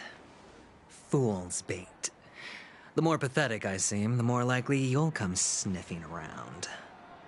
So, now that I've drawn you out, will you reward me with an answer for my efforts? Why should I help you? Don't you want to see Penacony descend into... chaos? Well, I can make that happen. I just need an answer to one question. Back then, when you asked me to find a mute, did you really mean Robin?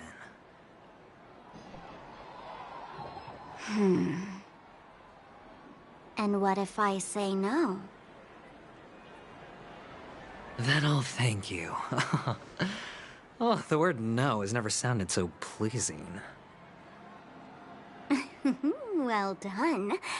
I admit I underestimated you, but what difference would it make? Let me tell you something. There were 2 mutes, but one is dead now, and the other, though he's still in Penacony, I'm afraid you'll never find him again.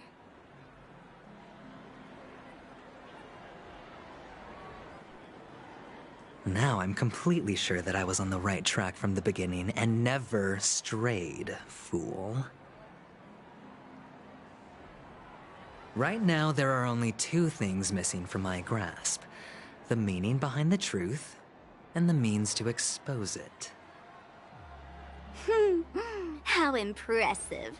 That's quite a fancy way of saying I haven't learned anything so far. Not exactly. I've gathered enough clues to prove its existence, and that's enough for me. As for the answers to my questions, I'll find them within 16 system hours. Oh, really? Only 16 system hours? Well, let me lend you a hand. Here you go. This is my precious, mutually assured destruction button, and I have one just like it. When either of us presses it, the other and the whole of Penacony will go up in smoke. If you're really so desperate for the IPC to take over Penacony, blowing up the chessboard isn't a bad idea. Start from scratch. That's where the IPC excels, right?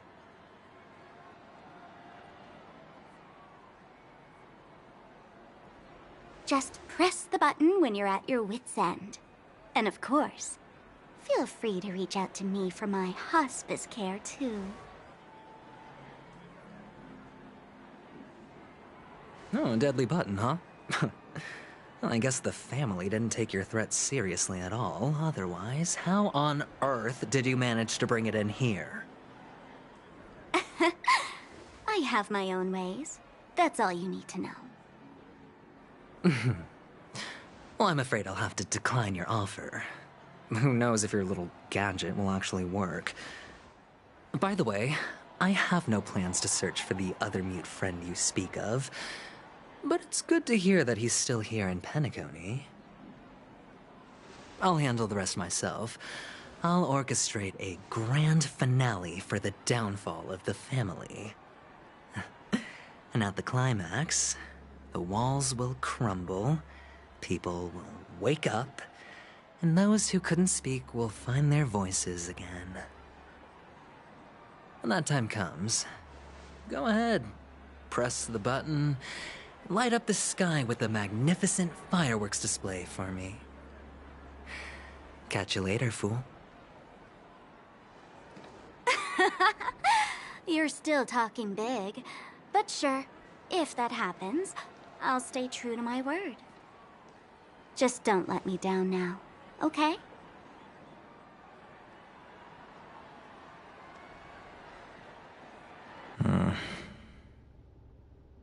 So, number 35. You're back. Like your new lucky charm? Can a commodity code really be considered a lucky charm? Silence! I didn't give you permission to speak, you Sigonian hound.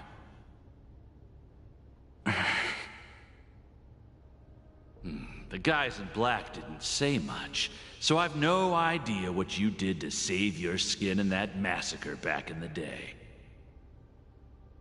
But I figured you must have had good luck, so I bought you.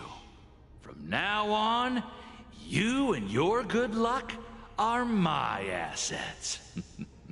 Are we clear? Your first task is simple. In addition to you, I've purchased 34 other slaves. Go and play a game with them.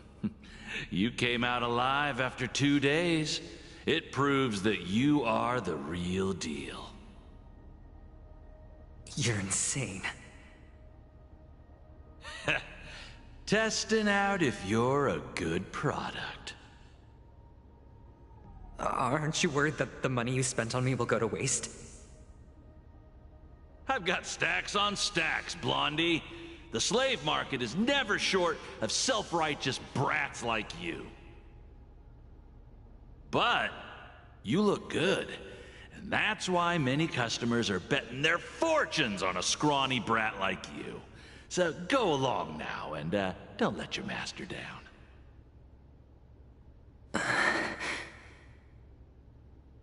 How much did you spend?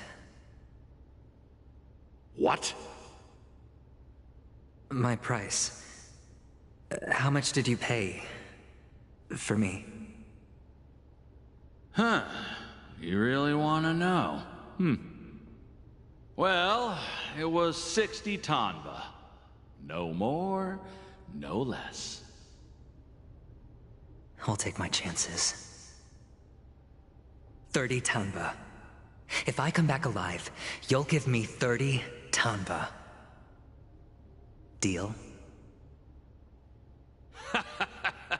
Are you trying to strike a bet with me? Oh, you've got some guts. Yeah, sorry, but that won't do. Don't forget your place, slave. You're not qualified to be at the table. You're just a chip. A life thrown away in someone else's hands. Either you come back with more chips for your master, or you never come back. It's all or nothing. Don't embarrass me, my lucky hound.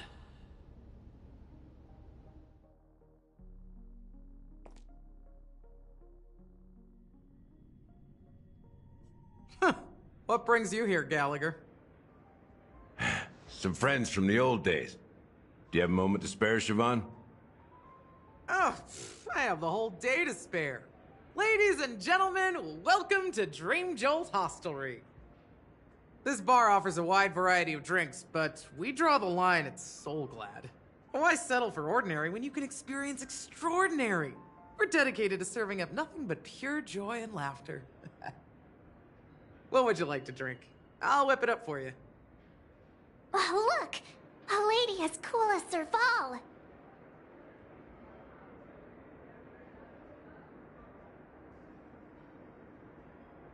Who's Serval?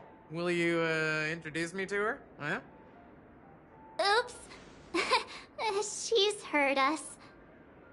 Just spare them, my esteemed bartender. I'll take over the bar today. I'm getting up there in age, and I need some practice before I forget the skills that used to put food on my table. Where did you stash the ingredients? They're all under the counter. Since our guests have traveled from afar, shouldn't you whip up some special drinks? That's exactly what I had in mind. Hey, my friends, do me a favor. Go around the bar and bring me any ingredients you fancy. The discussion might take quite some time, so I'll prepare some customized, non-alcoholic drinks for you. In the bar? But aren't all the ingredients right there on the counter? Why, we're in a dream, my lovely lady. You can help yourself to anything if you wish for it. Comfort, hunger, confusion, or even boredom. It's all within reach, right at your fingertips. Oh, did you hear that? She just called me my lovely lady. Even in reality, mixing drinks is more than just throwing ingredients together.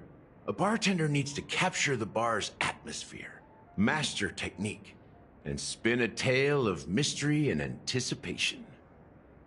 Only then can a perfect drink crafted with a customer's life story be created. In other words, what you get from your drink is down to luck, so don't overthink it. Indecisiveness has no place when it comes to enjoyment.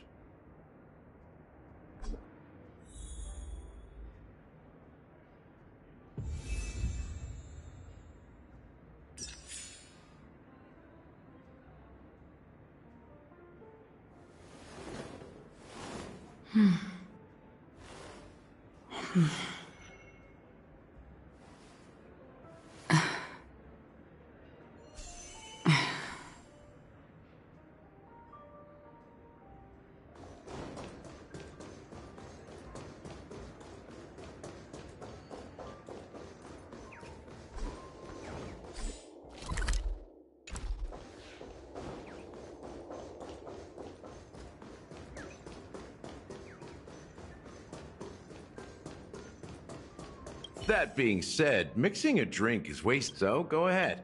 Go ahead, my friend. I'm sure...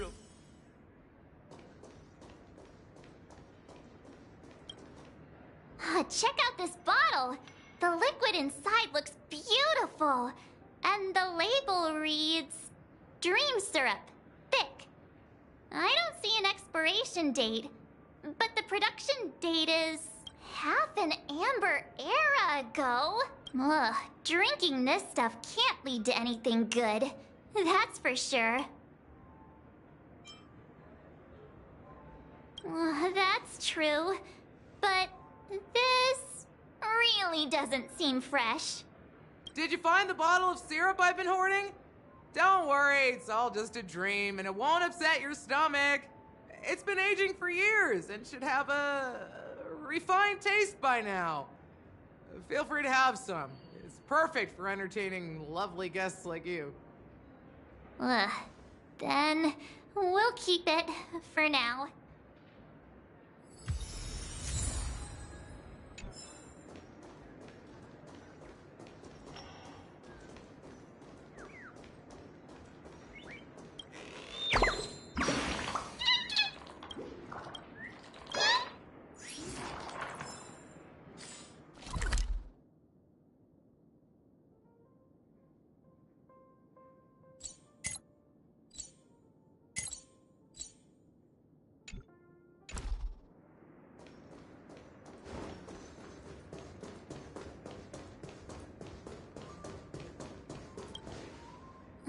Can this be used for mixing drinks?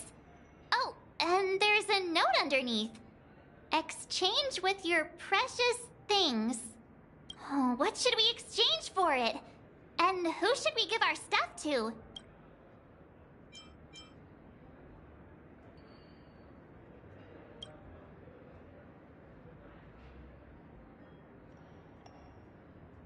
Hey, what are you doing? You can't just throw trash. No way. The words on the note are changing. Happiness is the dream of the humble. Does this mean we can take it? Something feels weird about it. Oh, that's quite a stash. Not sure if it's enough. Stay out of my way. I'm looking for Siobhan. Uh-huh? What's all the commotion about? Haven't I made myself clear enough, Miss Amiki? The Dream Jolt hostelry only welcomes guests who want to enjoy a drink to their heart's content. I'm sorry, but I'm not interested in your proposal. But you have the talent. You'll attract a huge audience. You're destined for the Iris' stage, not for this rundown shack.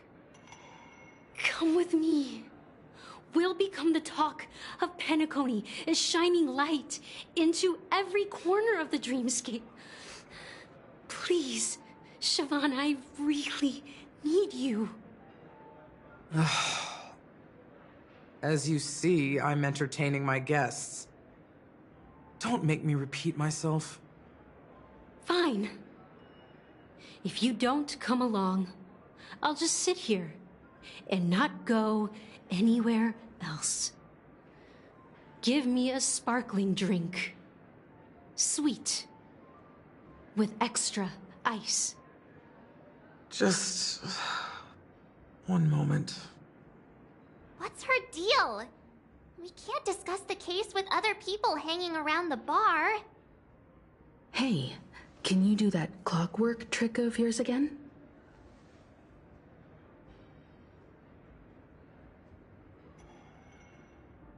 Time is running out. We need to hurry. Yeah, I'm counting on you.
You're one of Siobhan's guests, right?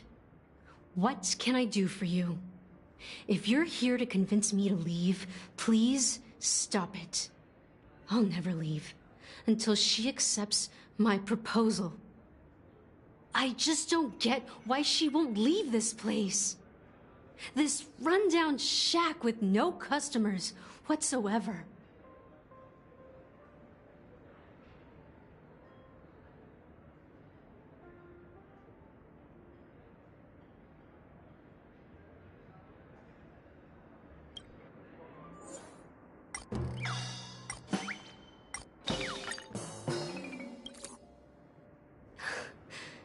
It's ridiculous, right? Our paths were never meant to cross, yet I'm still holding on to her. I'm too timid and shy, longing to shine but afraid of stepping into the spotlight. I need her guidance because I'll never be able to do anything alone. You don't know Siobhan's past, and you have no clue how radiant she used to be. Even among the talented Iris family, her skill was unmatched. I know she probably thinks I'm just trying to ride her fame to get ahead. But all I want is for her to reclaim her place.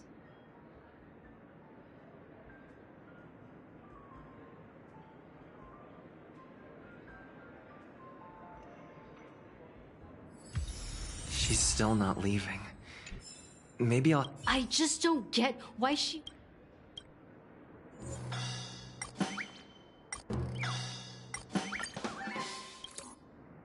I've seen it.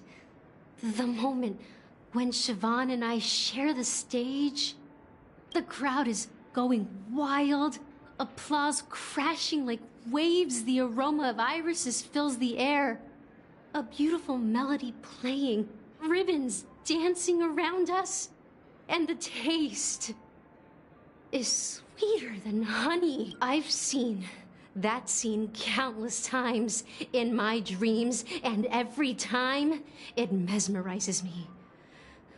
That's why I have to bring her back to that world, no matter what it takes. Want to raise a glass, my attentive listener? Let's consider it a toast to my far-fetched dream.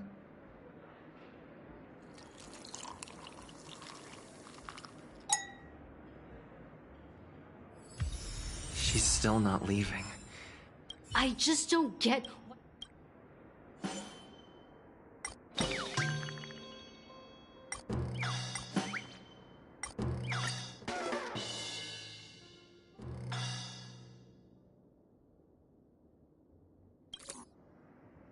Those darn Iris jerks! They're the ones who forced Siobhan into hiding here, running this pesky bar. It's all their dirty scheming. Huh. I get it now. She's not leaving because she doesn't want to run into them again. I can help clear the way for her. I can do her a favor. I'll go back and write a letter to the Dream Master exposing the crimes committed by the Iris family. Siobhan will definitely appreciate it. Well, talking to you has got me feeling a bit down. Maybe here's the payment for the drinks. Please. Amaki has left? That's good for her. Radiant dreams may be enticing, but they're nothing more than dreams. Her drink is on the house. Please keep the money. When you're ready, go to Gallagher. Bye. That being said, so go ahead. Explore the bar and bring me any... Nice work. Let me take a look. You found some interesting ingredients there. Now, take your pick. Each drink has its own unique flavor, and the base ingredient sets the tone for the initial taste and the lingering aftertaste. So, which one would you like to use as the base?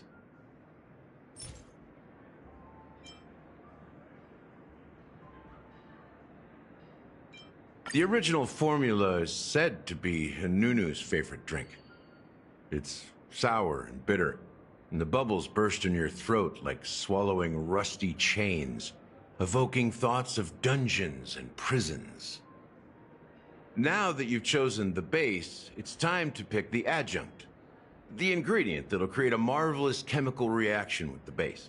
It should give an unforgettable taste without overpowering the main tone. So, what's your choice for the adjunct?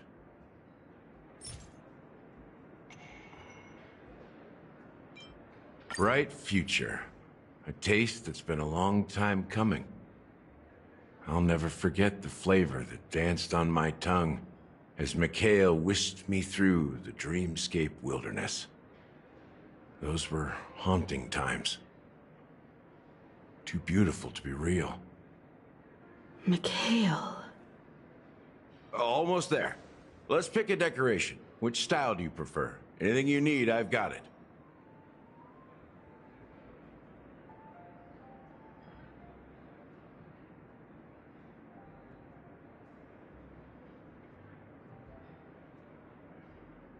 A symbol of bravery and dauntlessness.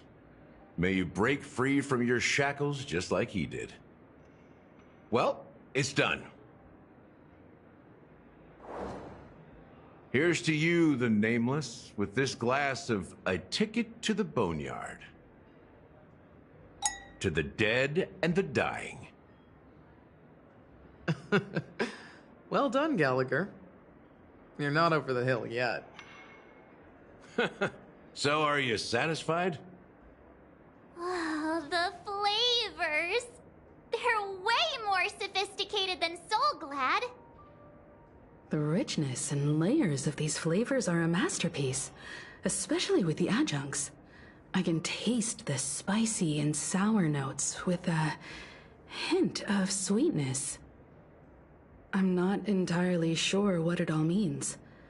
Maybe Mr. Gallagher can shed some light on it. Well, if you're expecting a profound answer, I'm afraid I'll disappoint you. The imagery it implies is pretty straightforward. It's just a glimpse of what this dream truly tastes like. Nothing more. Does this true taste have anything to do with that Mikhail?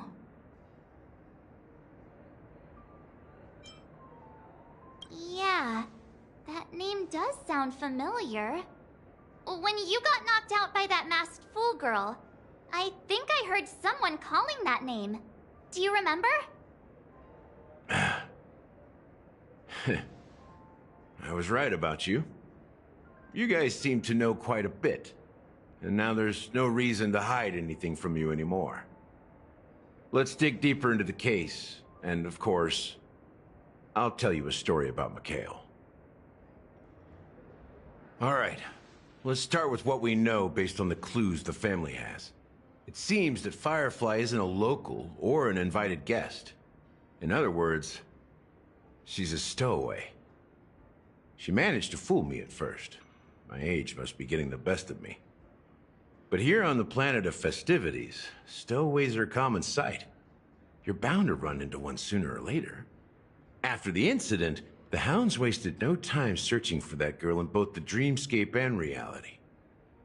But here's the thing. We only received bad news, and the trickiest kind at that. She simply vanished, leaving no trace in the dreamscape or reality, as if she had never come to Penacony at all. Huh? Does that mean... That's impossible. The problem now is not that she's dead, but that it's as if she had never existed in the first place. Let me be frank. This case, actually, is unlike anything the Bloodhound family has dealt with before. Dealt with before? So, death does happen in Penacony, if I understand correctly. You've witnessed it, so there's no need to hide. Even the shiniest city has its dark side. We're all adults here. Surely I don't need to explain too much to you. Confronting the family based on that alone would be naive. Death may occur in sweet dreams. So what? Such events are highly unlikely and only affect a tiny number of people. If you really want to delve deeper into this case, you need to understand the true problem with the family. I guess it's time to tell the story of that Mikhail. You're very perceptive. The Astral Express has received that music box too, right? Do you know the secrets it holds? There's a message. Witness the impossible in the realm of dreams. Find the legacy of the Watchmaker, father of Penacony, and thus the answer to the question, why does life slumber? That's the exact wording. Hey, why are you laughing? Wait, did you write it? It's quite poetic. No, but I'm the officer in charge of this case, so how could I not know? I'm sure you must have noticed that this message didn't come from the family. You might have even guessed that the relationship between the family and the Watchmaker isn't as close as it seems. That's just our speculation. Actually, it's hard to believe that the father of Penacony and its actual managers are at odds. Now I can assure you that your speculation is absolutely correct. The family has considered the Watchmaker an enemy for a long time, but the hounds haven't been able to track him down, as he seems to be living only in the characters and stories he created. Let me ask you a question. Have you ever wondered why the family allowed the Watchmaker to send out such a ridiculous message to the outside world, inviting you here and causing chaos? So, you want to seize this opportunity to expose the Watchmaker? Well, now you understand why the Oak family authorized the Nameless to assist in the investigation, but kept you in the dark, right? Because the Watchmaker is not the legend of the land of the dreams at all. He's the most shameful stain in the history of Penacony, and he's the root cause of all the anomalies in the dreamscape.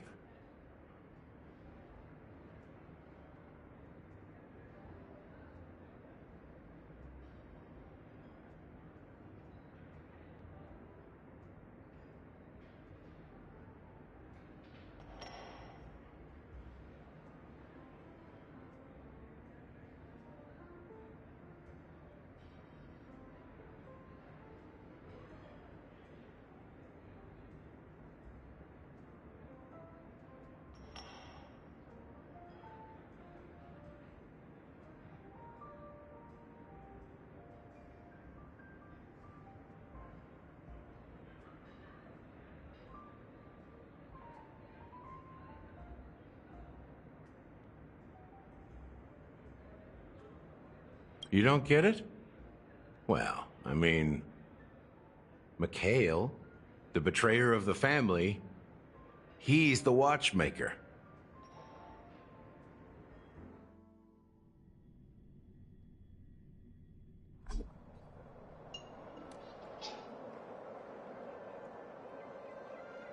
Here we are, Clock Studios theme park, the most popular entertainment center in Penacony. Wait, aren't we supposed to be discussing the watchmaker? I would have expected you to take us to maybe a library or an archive room of sorts. But an amusement park? The culture of a city reflects its history in the most authentic way. To you, it's a fun place. But to me, it's a prison for the planet's past. You know that Penacony used to be the IPC's prison planet, right? All the prisoners were brought here, helping the Garden of Recollection salvage the leaking memoria from the macro void. The prolonged exposure to high concentrations of memoria caused a unique phenomenon. The dreams of countless prisoners intersected and overlapped, and people started meeting each other in their dreams, living lives that were almost identical to reality. But everything has a price, and sweet dreams are no exception. In the end, the dream world was unable to alleviate the suffering of prisoners in reality. One of the prisoners broke free from the IPC shackles and fought for freedom. He is Hanu, the great leader of Dreamville, the great peacemaker, and the faithful companion of the underdogs. History is always written by the winners. However, it's undeniable that Clocky is an animation that draws from Penacony's actual history.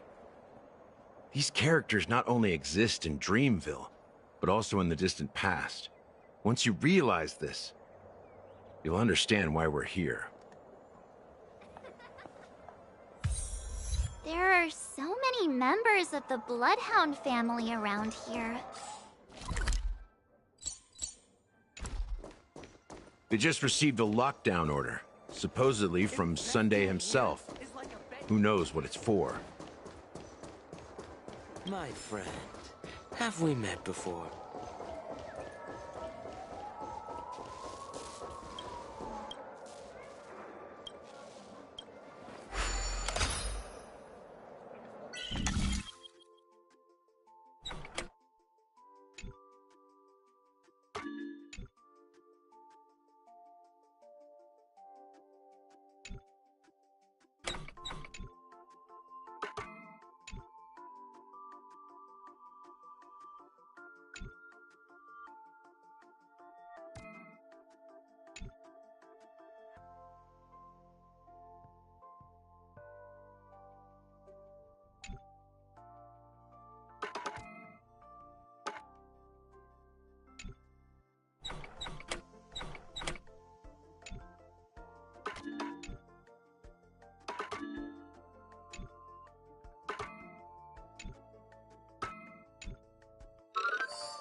So many of them.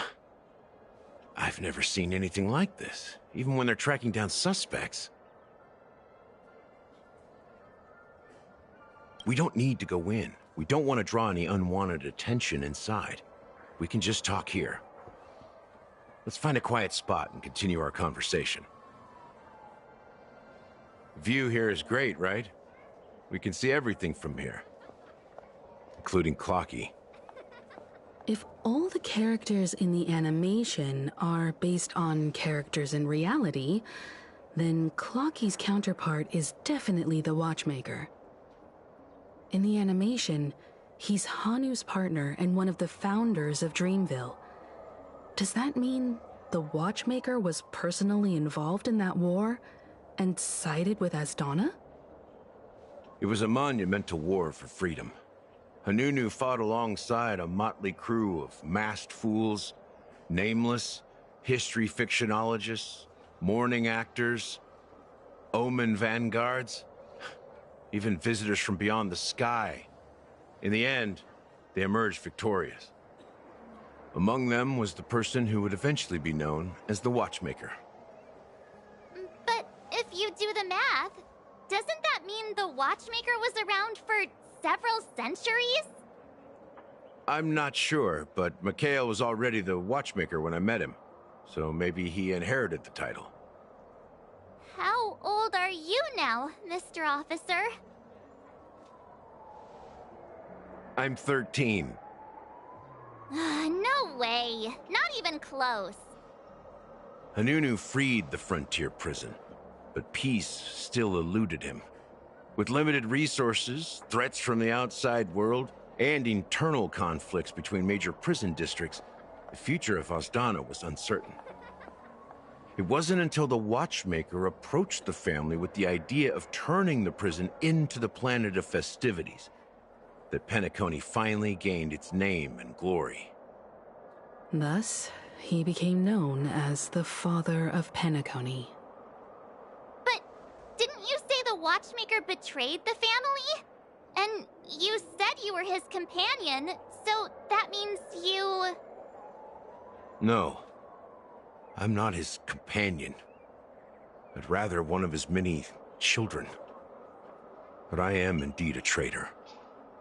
Not to the family, but to Mikhail. What did you do? I did nothing. And that's the worst betrayal of all. Just like you, I had close companions. We dedicated ourselves to Penacony. But the Oak family, they set us up. Mikhail was too old to protect his children anymore. So we left the family to find our own path. We were branded traitors of the Harmony, even though the true traitors were someone else. While they continue to praise the Watchmaker's name in the world, behind closed doors, they condemn him on a pillar of shame. Nevertheless, we wanted to clear his name. We intended to find the real traitor, the one responsible for all this, and restore harmony to Penacony. But we failed. Too much time had passed, and the land of the dreams had become deeply corrupted. After countless fruitless pursuits, I gave up. Like a lost dog. The family accepted me and made me an officer, supposedly as a form of forgiveness. But it was actually a punishment. Since then, I've been completely cut off from my partners and my past. As for Mikhail, I heard he died in obscurity, in a place where no one could find him. That's when I realized that the Penacony I once knew would never return. We're truly sorry for what happened. But this is not the end of the story, right? Apparently, someone has inherited the title of the Watchmaker and has been secretly working against the family all this time.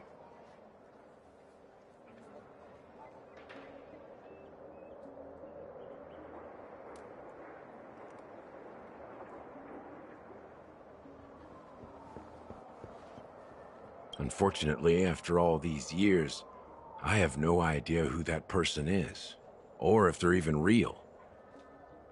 Or just Mikhail's lost soul haunting the dreams. So, do you understand why I'm spilling all this info? Because I believe the girl's death must be connected to the Watchmaker's legacy. And at the end of all these mysteries, we will find the answers we are seeking. If it really is Mikhail's ghost, I want to meet him. If only for the last time. For those who despise me could form a line from here all the way to the entrance of the hotel. But those willing to look me in the eye and hear me out?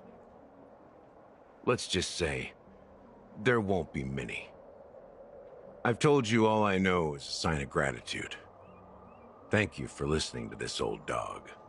Bark and all. Something just happened at the theme park. Now if you'll excuse me, good luck to all of you. How ironic. What's so different between the stowaways projected by Penacony today and the dream seekers once hailed as pioneers several Amber eras ago? Gallagher does have a troubled past, it seems. While Firefly's whereabouts remain a mystery, his stories shed light on our suspicions about the true identity of the Watchmaker, his connection to the family, and the power struggles hidden behind sweet dreams and death.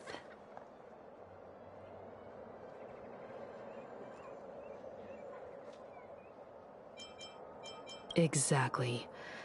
Gallagher suggests that the real traitor is someone else, probably within the Oak family. That lines up with what we've gathered so far. Firefly got involved in this mess because of the legacy, and now we're sure that Aventurine's accusations against Acheron are baseless.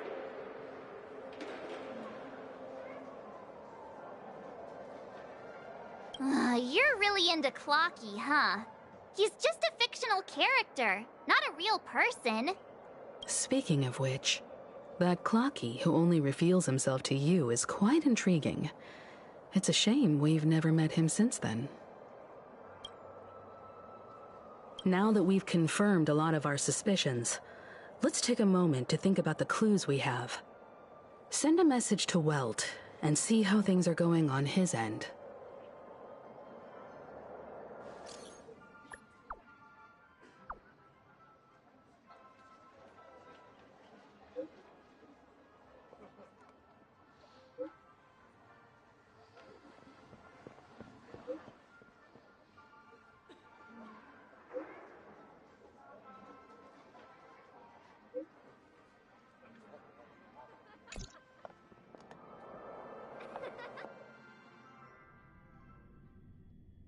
Are your companions worried about you? They're just checking up on me. Let's get in and get out. Seems they've made some progress. Looks like we're about to enter the depths of Dewlight Pavilion. It's been a smooth ride. Almost too smooth for a heavily guarded mansion. Let's see if there's anyone waiting to greet us.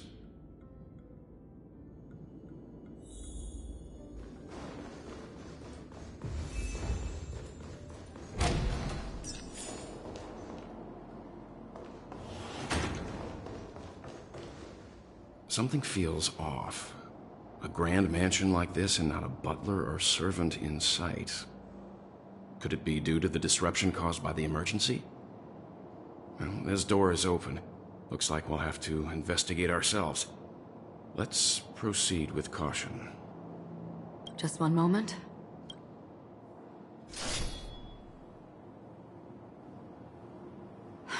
Light. I've made myself less noticeable. The crew can explain their presence as authorized by the family, but I can't come up with any excuses for being here. I see. What an interesting technique.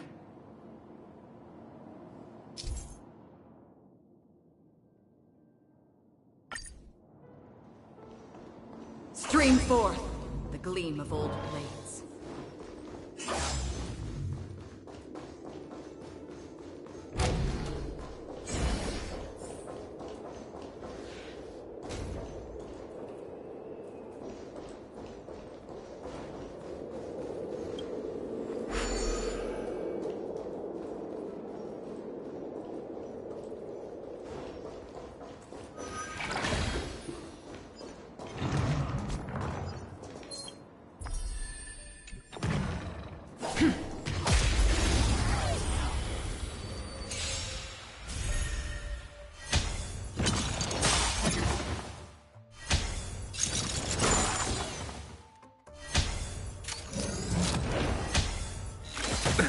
Nothing The major. game is on. Feeling spiffy? What do you want to know? Ill fate descends!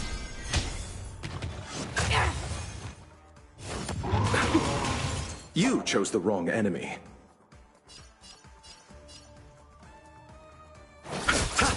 Free will, or was it fate? Destined for oblivion.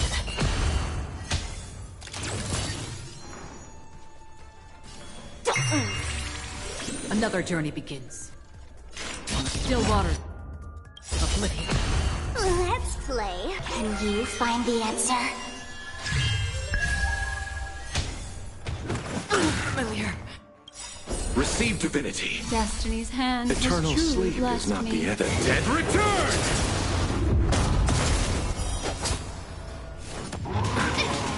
Destiny isn't chosen.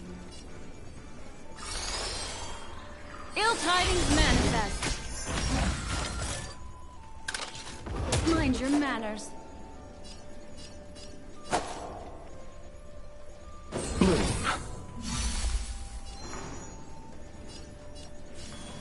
Feeling spiffy? Destined for oblivion. I weep for the departed.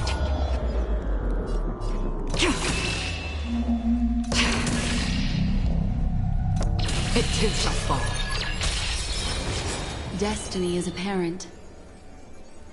Memories are ever changed. Beneath the waters lies an endless abyss.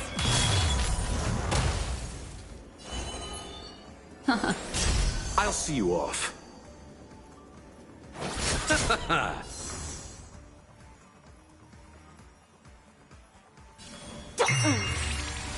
Free will, or was it fate? On the still waters of oblivion.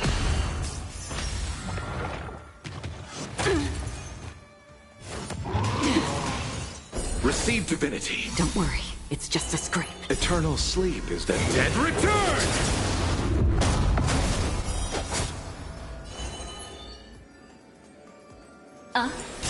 Let's play for a while.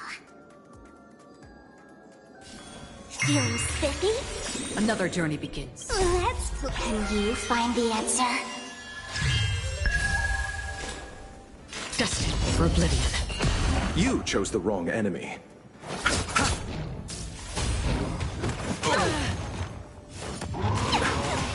What do you want to know?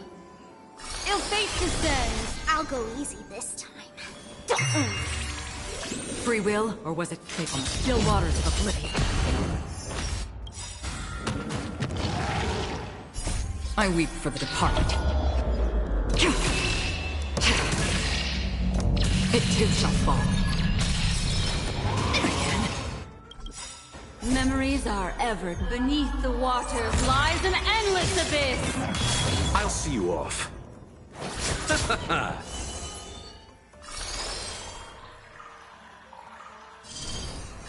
Ill tidings manifest. Let's play for a while. Feeling spiffy?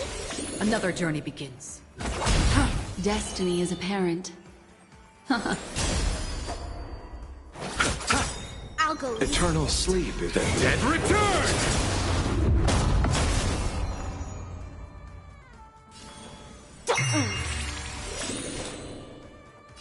Destined for oblivion.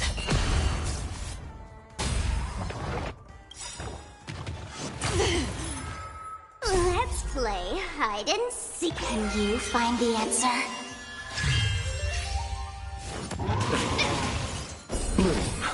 Don't worry, it's just a scrape. Ill fate descends. Receive divinity. There's no feeling spiffy? Free will, or was it on the still waters of oblivion? I weep for the departed. It too shall fall. Retribution will find you.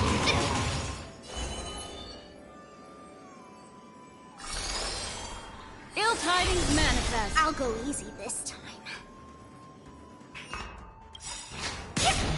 Memories beneath the waters lies an endless abyss. You chose the wrong enemy. The dead return! Destined for oblivion.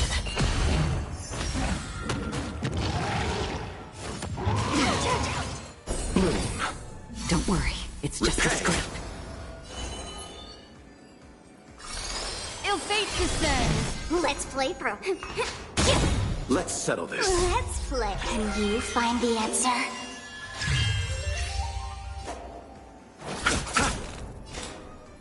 On the still waters of oblivion. Ill tidings manifest. Another journey begins, destined for oblivion. I'll see you off. I weep for the departed. It too shall fall.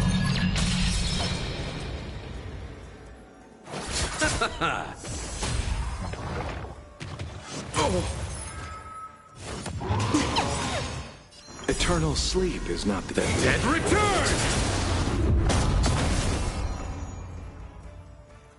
Feeling spiffy? Free whip. Ill fate descends. You chose the wrong enemy. Let's play for a while. On the still waters of oblivion.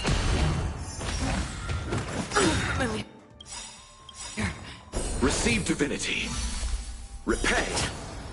Memories are beneath the water lies an endless abyss. Let's play. Can you find the answer?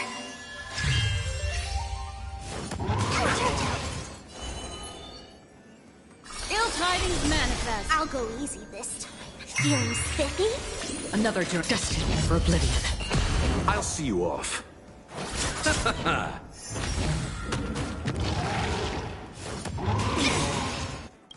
Eternal sleep. The dead return!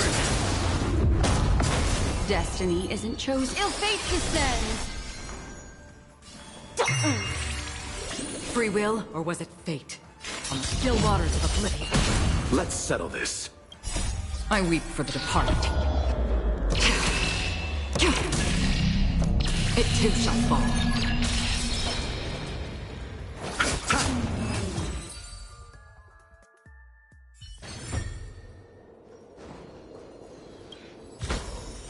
This is what exploring the cosmos is all about.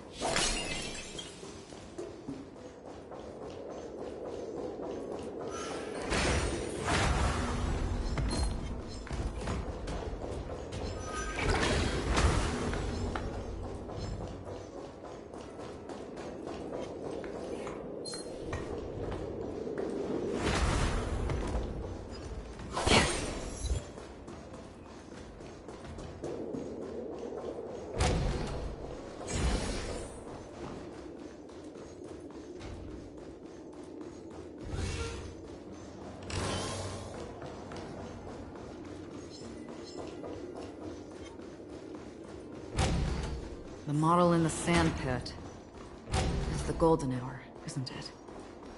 Maybe the heads of the family and the footprints here are different from the rest. There are two sets of them. Looks like outsiders might have passed through here not long ago.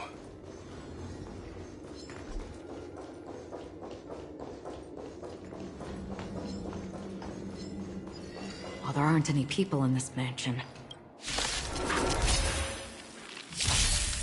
The game is on. Feeling spiffy? Destined for oblivion. Let's play. Can you find the answer? Ill tidings manifest.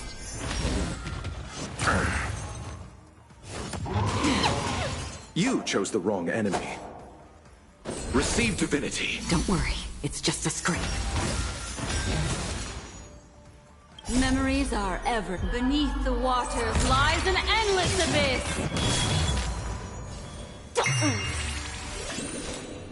On the still waters of oblivion. Ill fate descends. I weep for the departed. It too shall fall.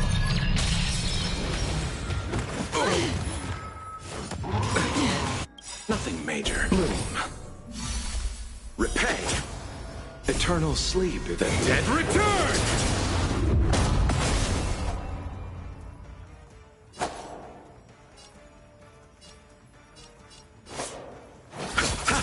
I'll go easy this time. Feeling spiffy? Destined for oblivion. I'll see you off.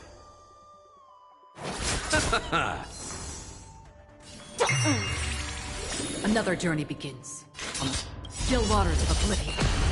Let's play. Can you find the answer? What do you want to know? Ill tidings manifest. Feeling spiffy? Destined for oblivion. I weep for the departed. It too shall fall. You chose the wrong enemy. Destiny isn't chosen. Ill fate descends. How familiar. Memories are beneath the water lies an endless abyss. Nothing major.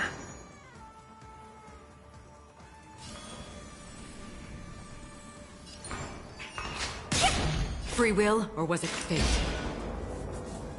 On the still waters of oblivion.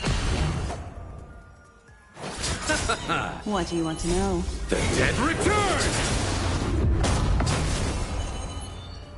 Ill tidings manifest.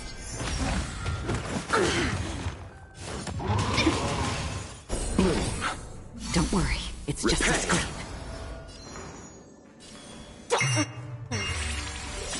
Let's play. Can you find the answer? Destined for oblivion. Let's settle this. Destiny isn't. Ill fate descends. I'll go easy this time. Feeling spiffy? On the still waters of oblivion. I weep for the departed. It too shall fall. What do you want to know? Ill tidings manifest. I'll see you off. Beneath the water lies an endless abyss.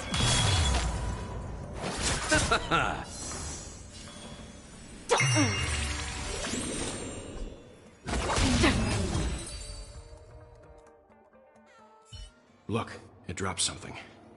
A note. Looks like instructions from the butler for the other servants. Seems like the mansion's entire workforce were assigned other tasks before Robin's death. It must have been a big project to require that much manpower. But no matter what their main priorities are, there should always be someone left at the mansion, right? So you're saying someone deliberately cleared the place out? Yeah, but I don't know why.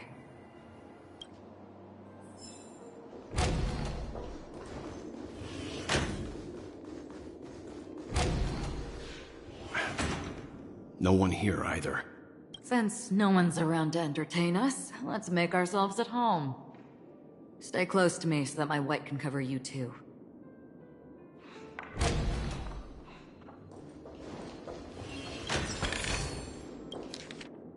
As soon as I and the rest of the crew arrived in Penacony, Mr. Sunday and Robin showed up to greet us. I remember hearing something unusual in her voice. And now it seems I was right. Robin believed it was because the harmony had been tampered with somehow. But as far as I know, there aren't many entities capable of interfering with the power of paths. Meaning? If there really is a traitor within the family, that person must hold a high position or possess unimaginable strength. That would explain why Mr. Sunday has been having such difficulty in catching the traitor.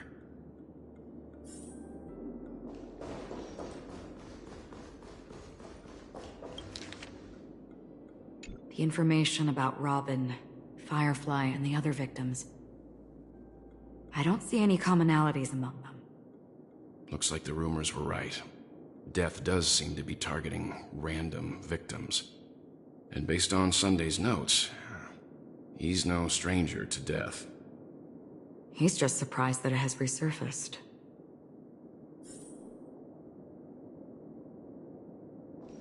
This light cone is securely guarded.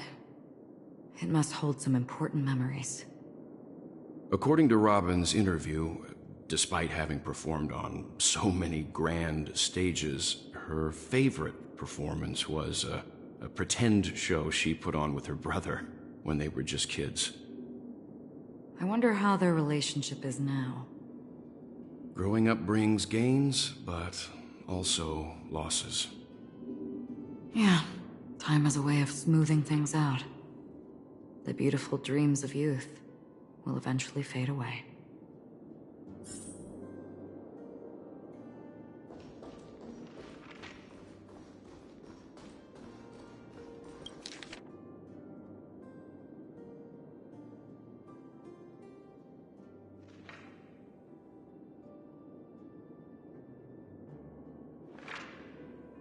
It seems neither the Dream Master of Penacony nor this old Odie is happy with Sunday's recent performance.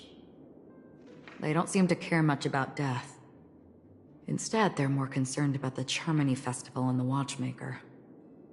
Maybe the other family heads don't think death is a big deal. One thing's for sure. There's a lot of internal conflict within the family, and everybody has their own agenda.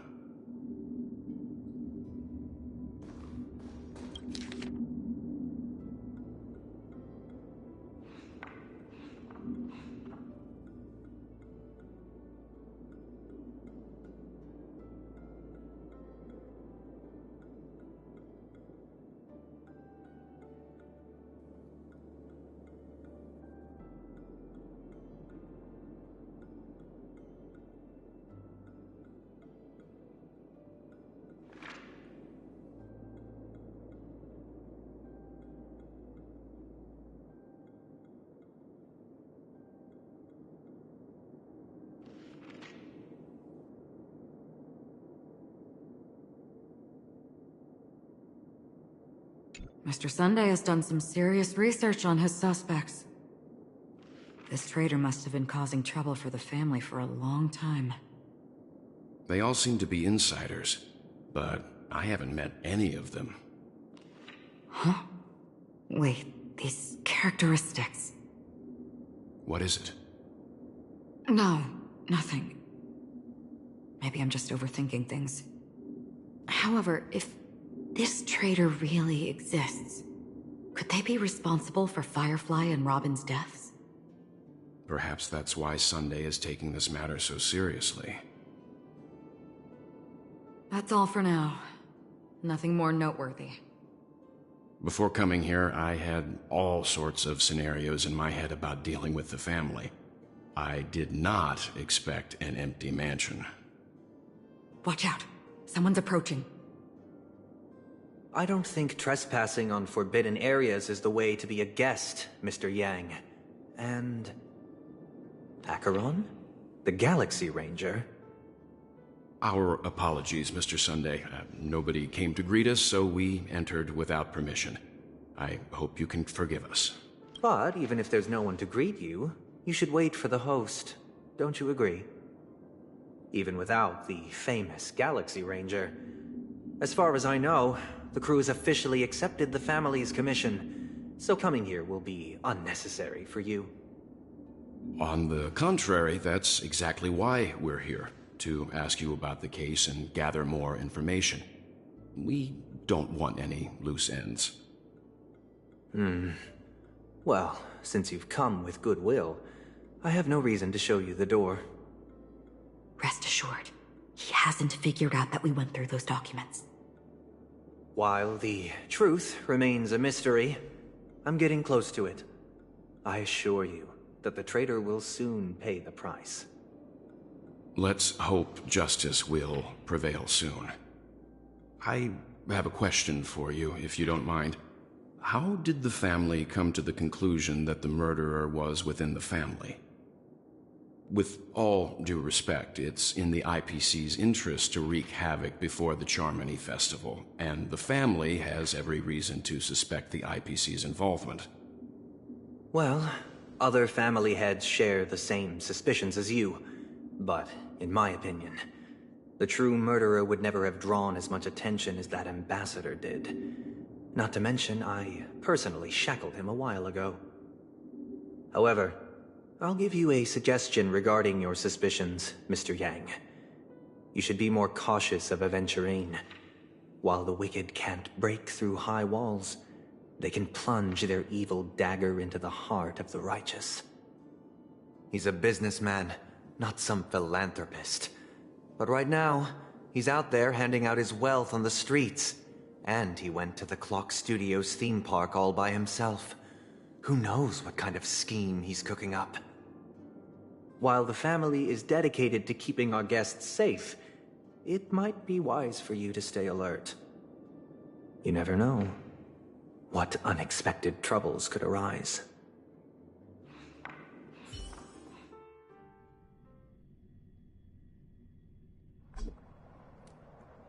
According to a Pierpoint hotline tip, there was a major breakthrough in the shocking Ejhazio Aventurine case. The suspect has been arrested. This fraud case has been linked to many departments within the Interastral Peace Corporation and the Intelligentsia Guild, causing a large drain in manpower and resources, resulting in the IPC taking a massive loss. The case's main suspect originates from Sigonia 4 and is one of the survivors of the second Kataka Abjin extinction event, who does not carry an interstellar refugee travel permit. As per Strategic Investment Department Head Diamond's sentiments, the IPC has appropriately relocated the suspect in the spirit of the Charter and will continue to conduct further investigations as to the motive of the suspect. What pretty eyes. Tell me, do they shine in the dark? Well, if they did, I'd sell them in a heartbeat. You don't know how many people long for your eyes to be closed forever. As a servant, you should not resist your master. Yet, you went and killed that man anyway. No lawyer has the audacity to defend you. Perhaps you ought to represent yourself. Not difficult, but definitely pointless. You're pretty confident on your eloquence. Did you also think that when you lied to the Intelligentsia Guild? Ask and you shall receive. You wanted the perfect construction material. All I did was offer a possibility. It was just a small wager. If your luck holds out, the IPC will dig something up from the golden sands of Ejhazio. Maybe even the Sand King's remains. Pity your luck has run out. I'll admit that. What I'm more curious about, though, is why such a grand scheme failed to benefit anyone in the end, including the perpetrator himself. Madam, I already have what I want. To be brought before you for the next high-stakes gamble. Then let's talk about the second gamble. Tell me, what are you prepared to wager this time? My life. I bet you won't send me to the gallows. What do you want, then? I want your Lenore to meet with me. I have something to say. And then what? I want cash.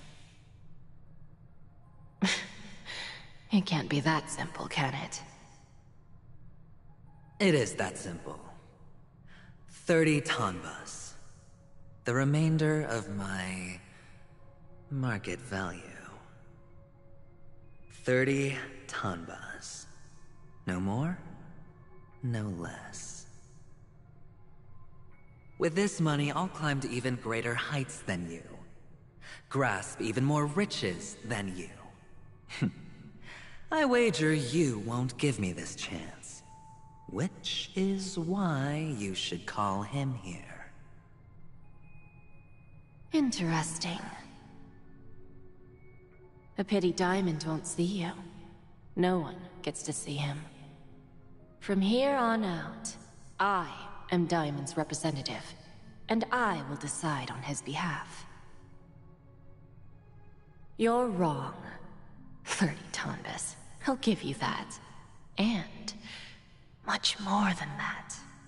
Wealth, status, power. The IPC will give you whatever you want, even what you don't want. Kakavasha. A good name, but unfortunately destined to be buried in the dirt. You, though, you deserve to live, to create even more wealth for us.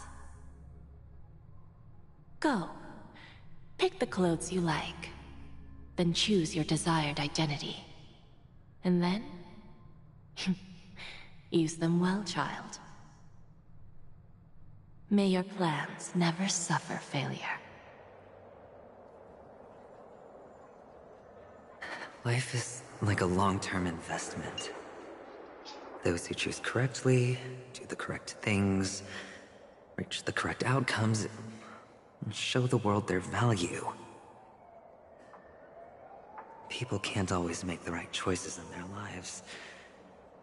But luck has always been on my side. I've never lost. Is it because Gayathra blesses me? Well, if that's the case, she must also be looking upon me right now. My success is inevitable. But what then? Even if I overcome this difficult trial, what would come next? What awaits me after this glorious gamble? An even more glorious one? Will I return triumphant with unending riches after countless successes, or will I encounter failure? Never to return.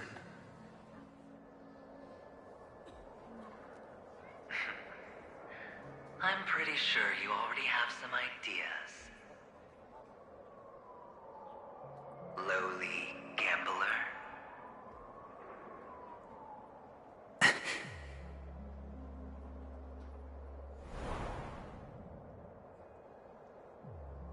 What? What? What?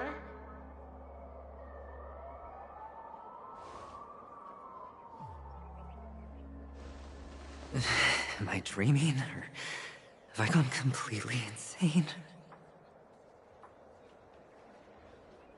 Perhaps both. Forgotten me already? When you were strapped to that electric chair by a mannequin warlords, who was it that gave you the idea? Fine. I may be crazy, but I'm not stupid. Get out of my head, newborn of the Harmony. The Harmony? Oh, don't play the fool. It's not the first time we've met. No need to be so polite. I'm you, and perhaps even more aware of yourself than you. Of what exactly you want. You're dying. And you still want to drag a bunch of unfortunate fools with you through death's door. That's why you're here, isn't it? A grand unveiling. You really think you can pull it off? Why not? Well, you may have fooled everyone, but you can't fool yourself. I can show you. Before you're entirely gone, I'll be with you for the last stretch of your road. Let's have a heart-to-heart while we walk.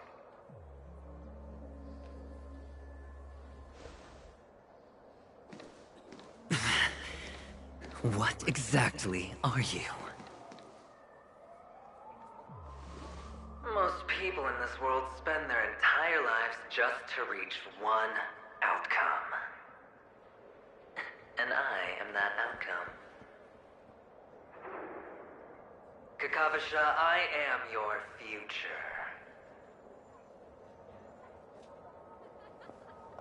First, I'm hearing things, and now I'm seeing them.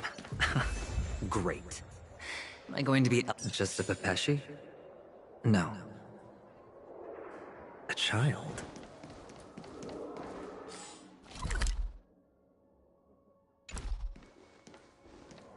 I thought minors weren't allowed in Golden Hour. Hey, kid. You okay? Are you lost?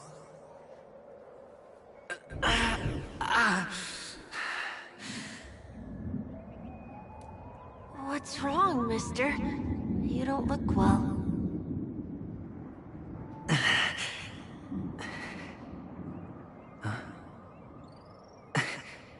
Your eyes. Impossible. Who are you? They're pretty, aren't they? Sis said they're a gift from Mama Funga. Colorful eyes are said to bring good luck. Mister, you have pretty eyes too. Beautiful. Are you alone? Where are your parents? They're in that amusement park. Papa and Mama went in first. I'm just about to go look for them. I have to go. Goodbye, mister. Hope you have a good time, too. Those eyes. And Mama Funga. No, it can't.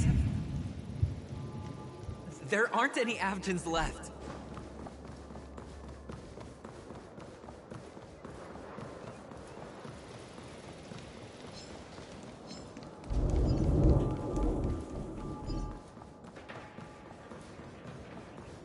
Papa, Mama, wait for me.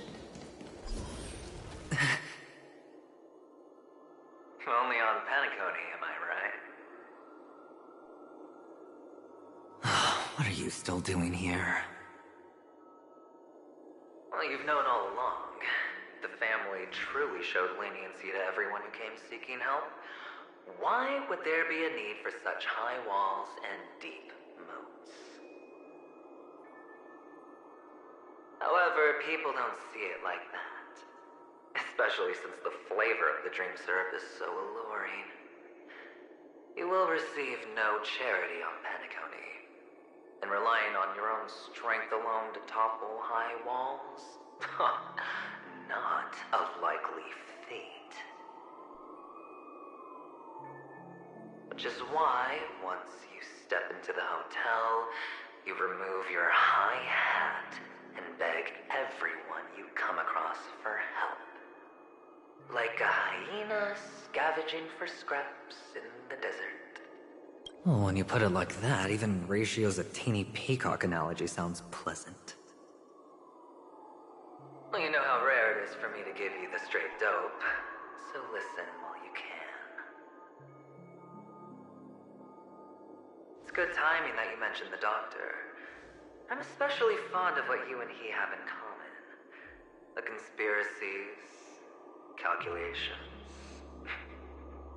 Especially the part about the finale, a magnificent act of betrayal. Oh, when everyone thinks this way, who would even suspect that it was another trap you've meticulously devised?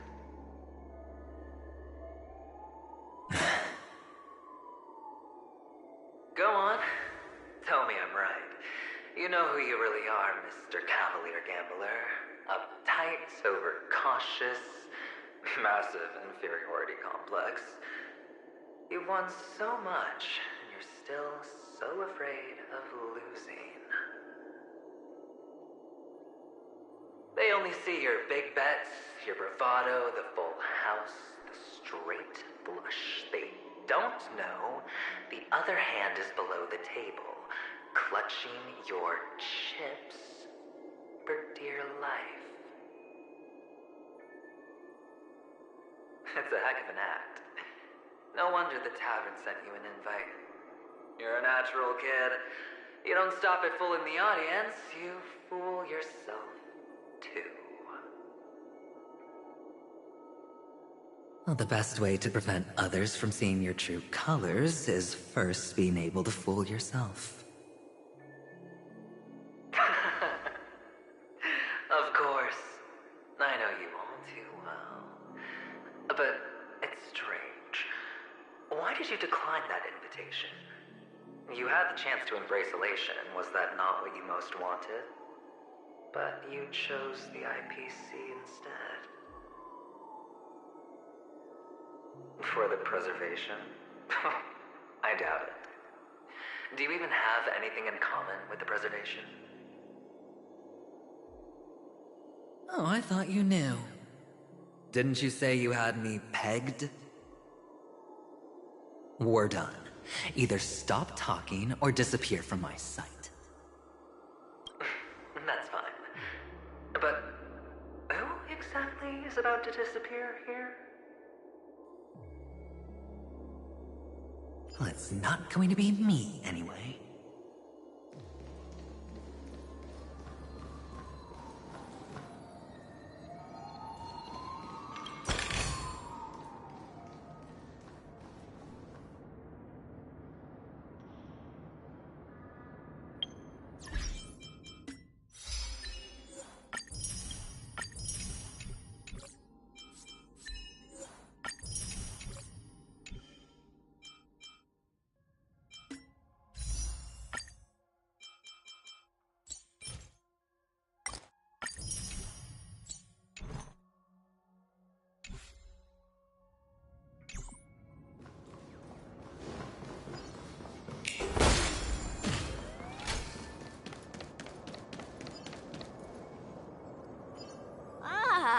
Playing hide and seek. I'm really good at this.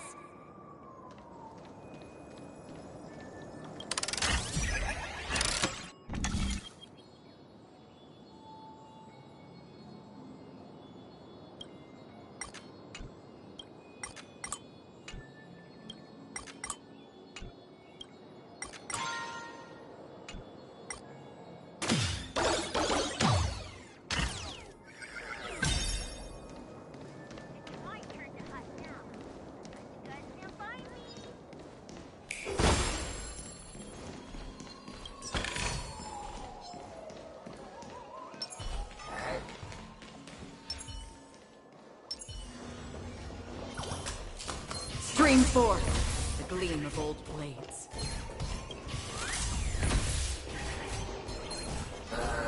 Watch this.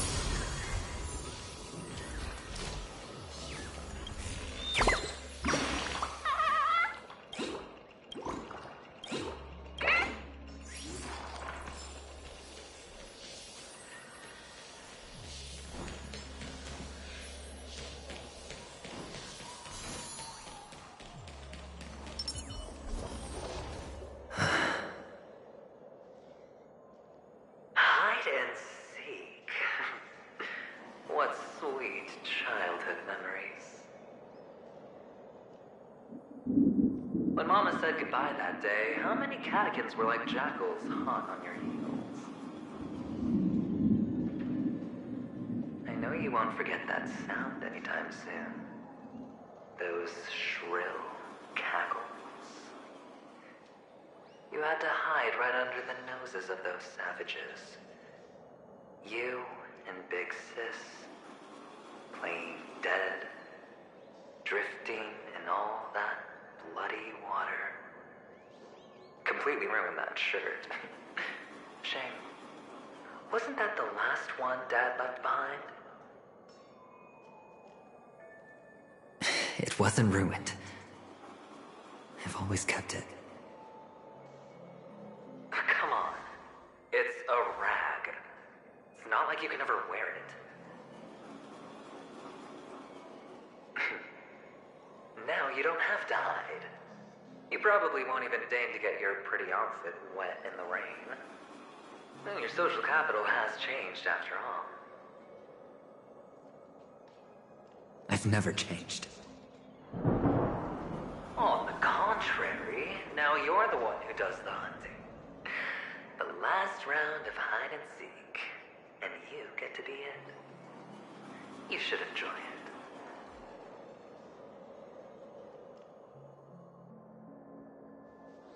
That child. Could he be in here?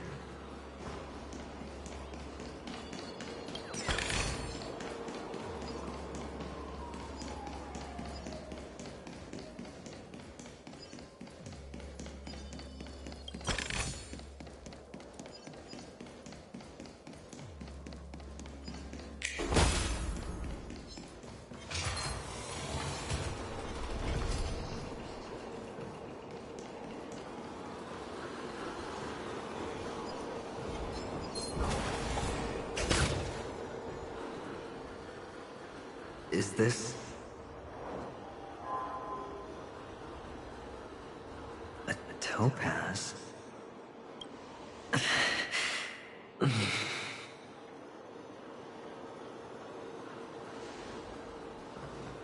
What? Does your cornerstone wrench out your heart, son? I was merely curious at why it was here. Maybe that winged guy put it here. To taunt you. Just to make you realize that your painstakingly arranged magic show is nothing but a death rattle. The cornerstone's hue is the same as the radiance of Clipot's body. I've got to give it to you. I've heard a lot of baloney, but that lie deserves a prize for sheer nerve. If he were just a little bit smarter, the jig would have been up right there. This is just bait. Of course. That's why Ratio's betrayal was one of the keys to your plan. I have to say, that doctor's acting was superb. Or maybe he wasn't acting at all. All the better for you. Sunday didn't become head of the Oak family by acting sloppy. He's obsessed with control. You have to give him enough detail to satisfy his meticulous nature, but not so much that he gets suspicious. Which is why you had Ratio seek him out and leak the plan on purpose. To prevent the other party from suspecting anything. The intel you gave to Ratio was all true. He spoke the same to Sunday. Finally, Sunday took the bait, found the other cornerstone, and before you know it...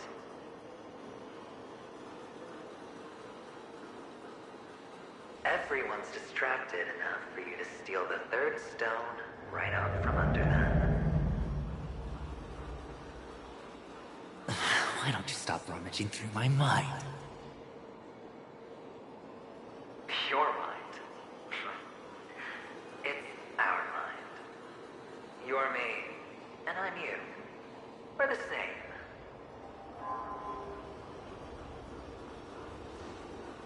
The best way to prevent others from seeing your true colors is to first be able to fool yourself. Really? You can't even fool yourself. You just got lucky this time.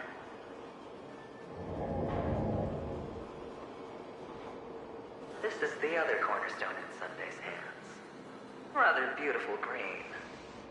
Just like you. Smooth. Cunning. Tell me, what's its name?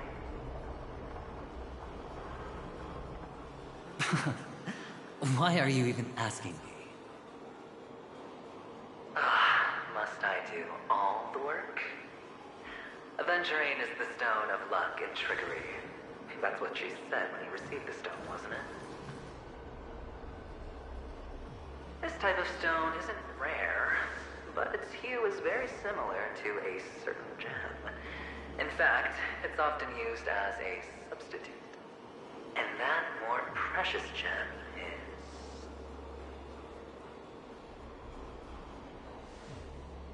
Jade. Even Sunday can't tell the difference. Oh, looks... Aventurine, Topaz, Jade... You're even more united than the family. As I've said before, 3 chips are sufficient. All or nothing. But will it be the former or the latter? We'll find out soon enough. So, where's the real Aventurine stone? Take it out. Let's have a look. Suddenly you don't know where it is? I just want to hear you say it. After all, it really does resemble its owner. As you wish, then. They never went anywhere. They're right where they belong. Piled up with these cheap baubles. You smashed the Aventurine stone before you left. Oh, just look at it. Shattered. Just like your life. Poor thing. A humble pebble coated in the most lustrous sheen. I take it back. This thing is far more precious than your life. You're absolutely clear about the consequences of doing this. Blasphemy against Clipoth's body. You think the IPC will let you get off scot-free?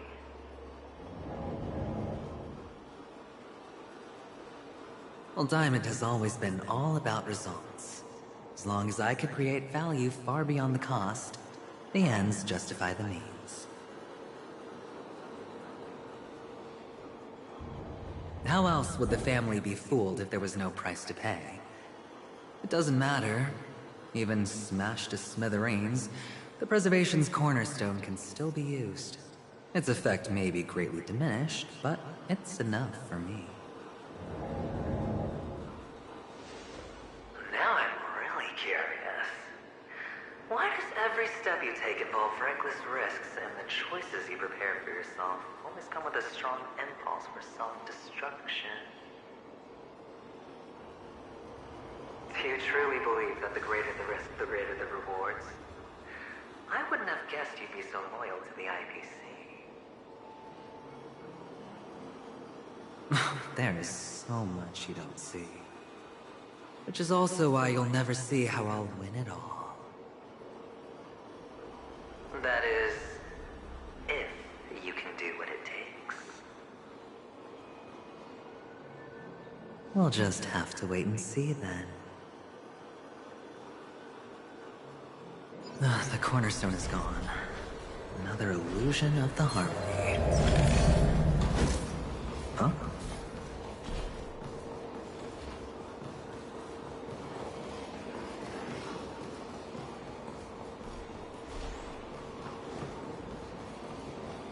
Hello. We meet again, Mr. Pretty Eyes. Yes. We meet again. Did you find your mother and father? Of course. Big Sis is there too. The 4 of us were just playing hide and seek. I'm so happy. On our way here, Papa even brought me to see a blimp. I think you mean film. Yes, that's it. Putting many drawings together and turning them into a moving wall painting. They put me, Papa, Mama, and Big Sis together. turning us into one big family. You should give it a try too, mister. You look sad. The amusement park will cheer you up. Sure.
How's that?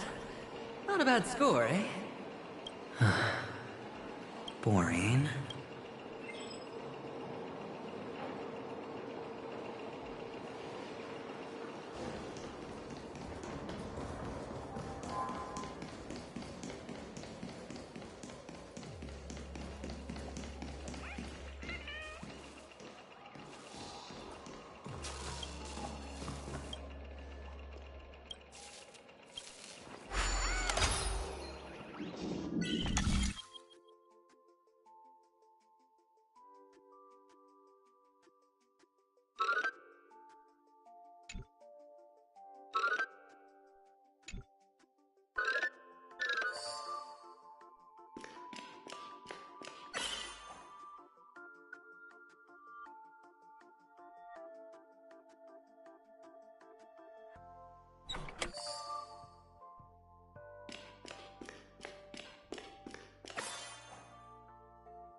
Why aren't you talking? You've piqued my interest. I'll admit that there are still aspects of you that I don't completely understand. Well, you sound sincere this time, at least. Well, sincerity is one of my traits that everybody likes. And I have precious few of those. Moving on. See that maze over there? I'll know everything about you before you reach the exit. Our quaint journey through this amusement park still isn't over, and I wouldn't mind stretching this out at all.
A dead end?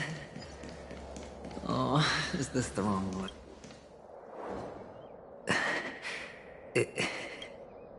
Oh, what's on your mind? It's got nothing to do with you. Do you need a hint? These are manacles on you. That man gave you your first job, and you made your first pot of gold. I remember it all too well. You wrapped that iron chain around your fist, for that is the only tool you could find. Then, in that maze, you... Shut up! Oh, you don't wish to face your past? Unwilling to admit that your life is worth only 60 tonbas? Well, from what I see, you refuse to confront it, because it only proves your weakness. How could a weak person take such daring risks? Oh, that's right. You love the thrill of danger. But in your hands, those who follow you could have become Joker cards. They're far more useful that way.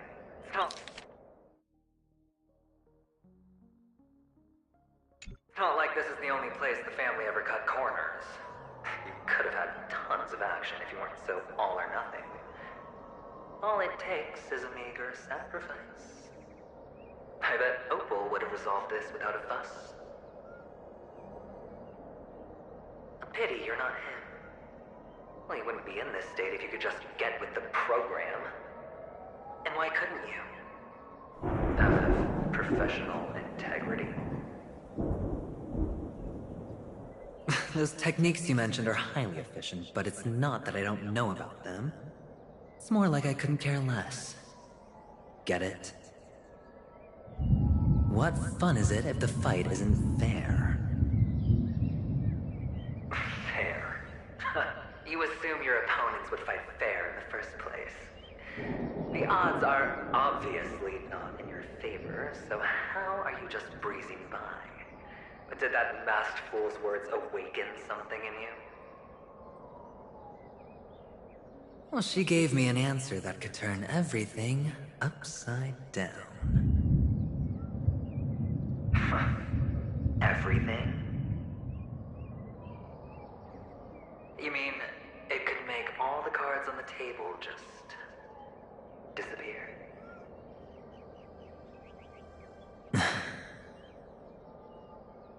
That's cheating. If these leaves could be brought back, would they bloom into new flowers?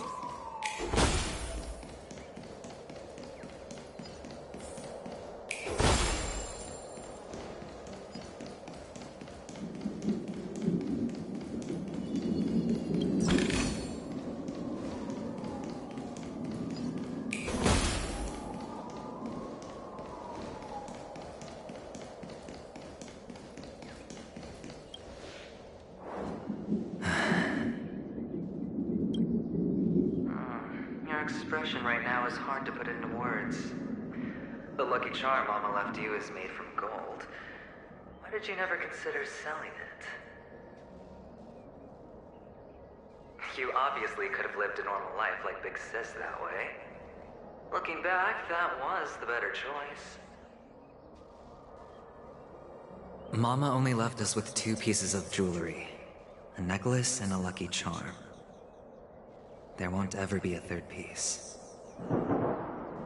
That's what you always say, but you actually regret it, don't you? That you didn't sell them. You can zip it if there's nothing to talk about.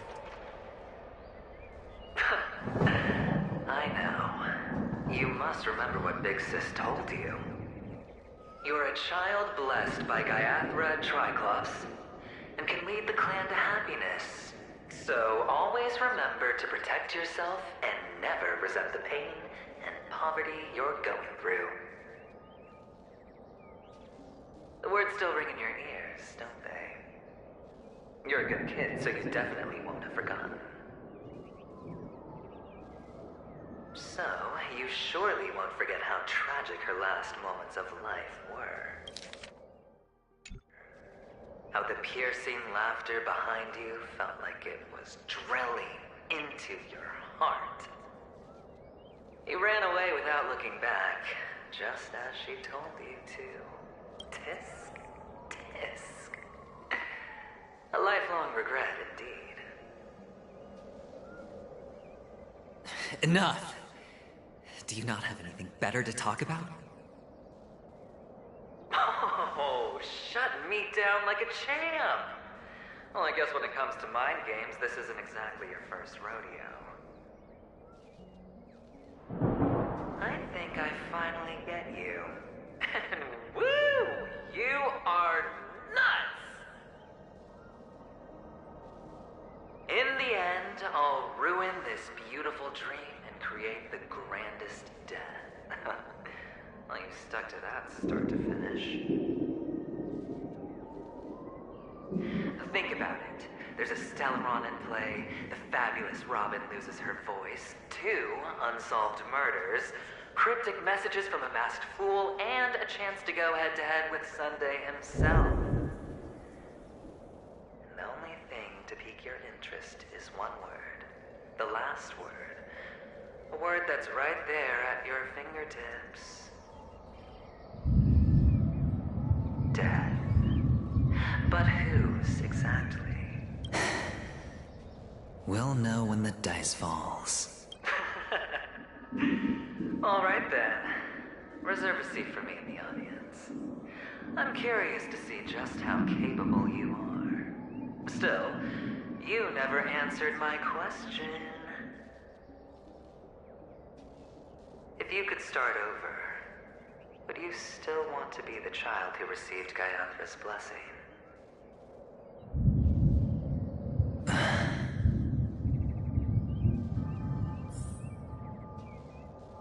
It's so quiet this time.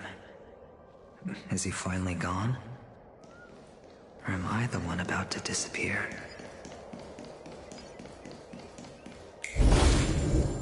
Finally, made it out of this place.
We're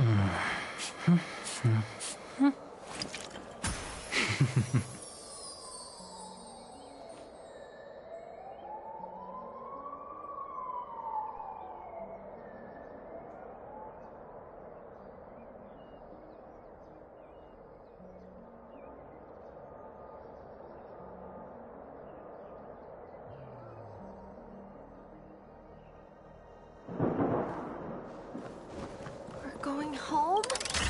But I don't want to go back yet.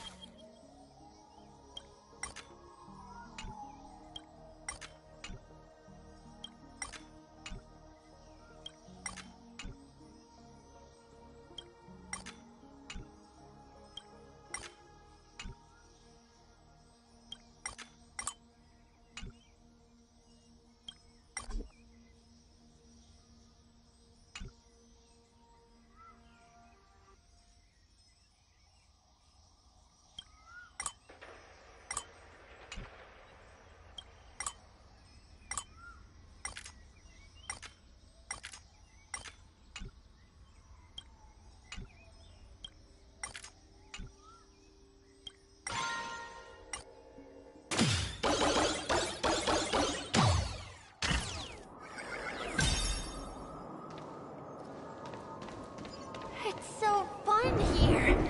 I want to stay here forever.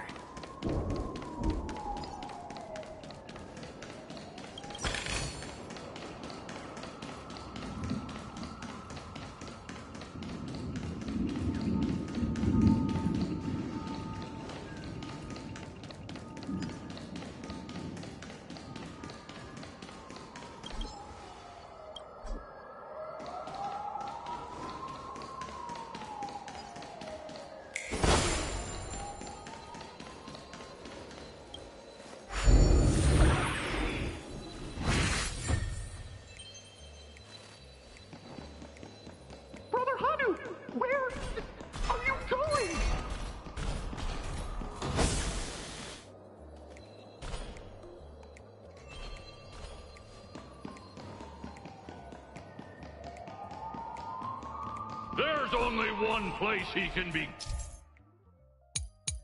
going, whether it's in the past, present, or future.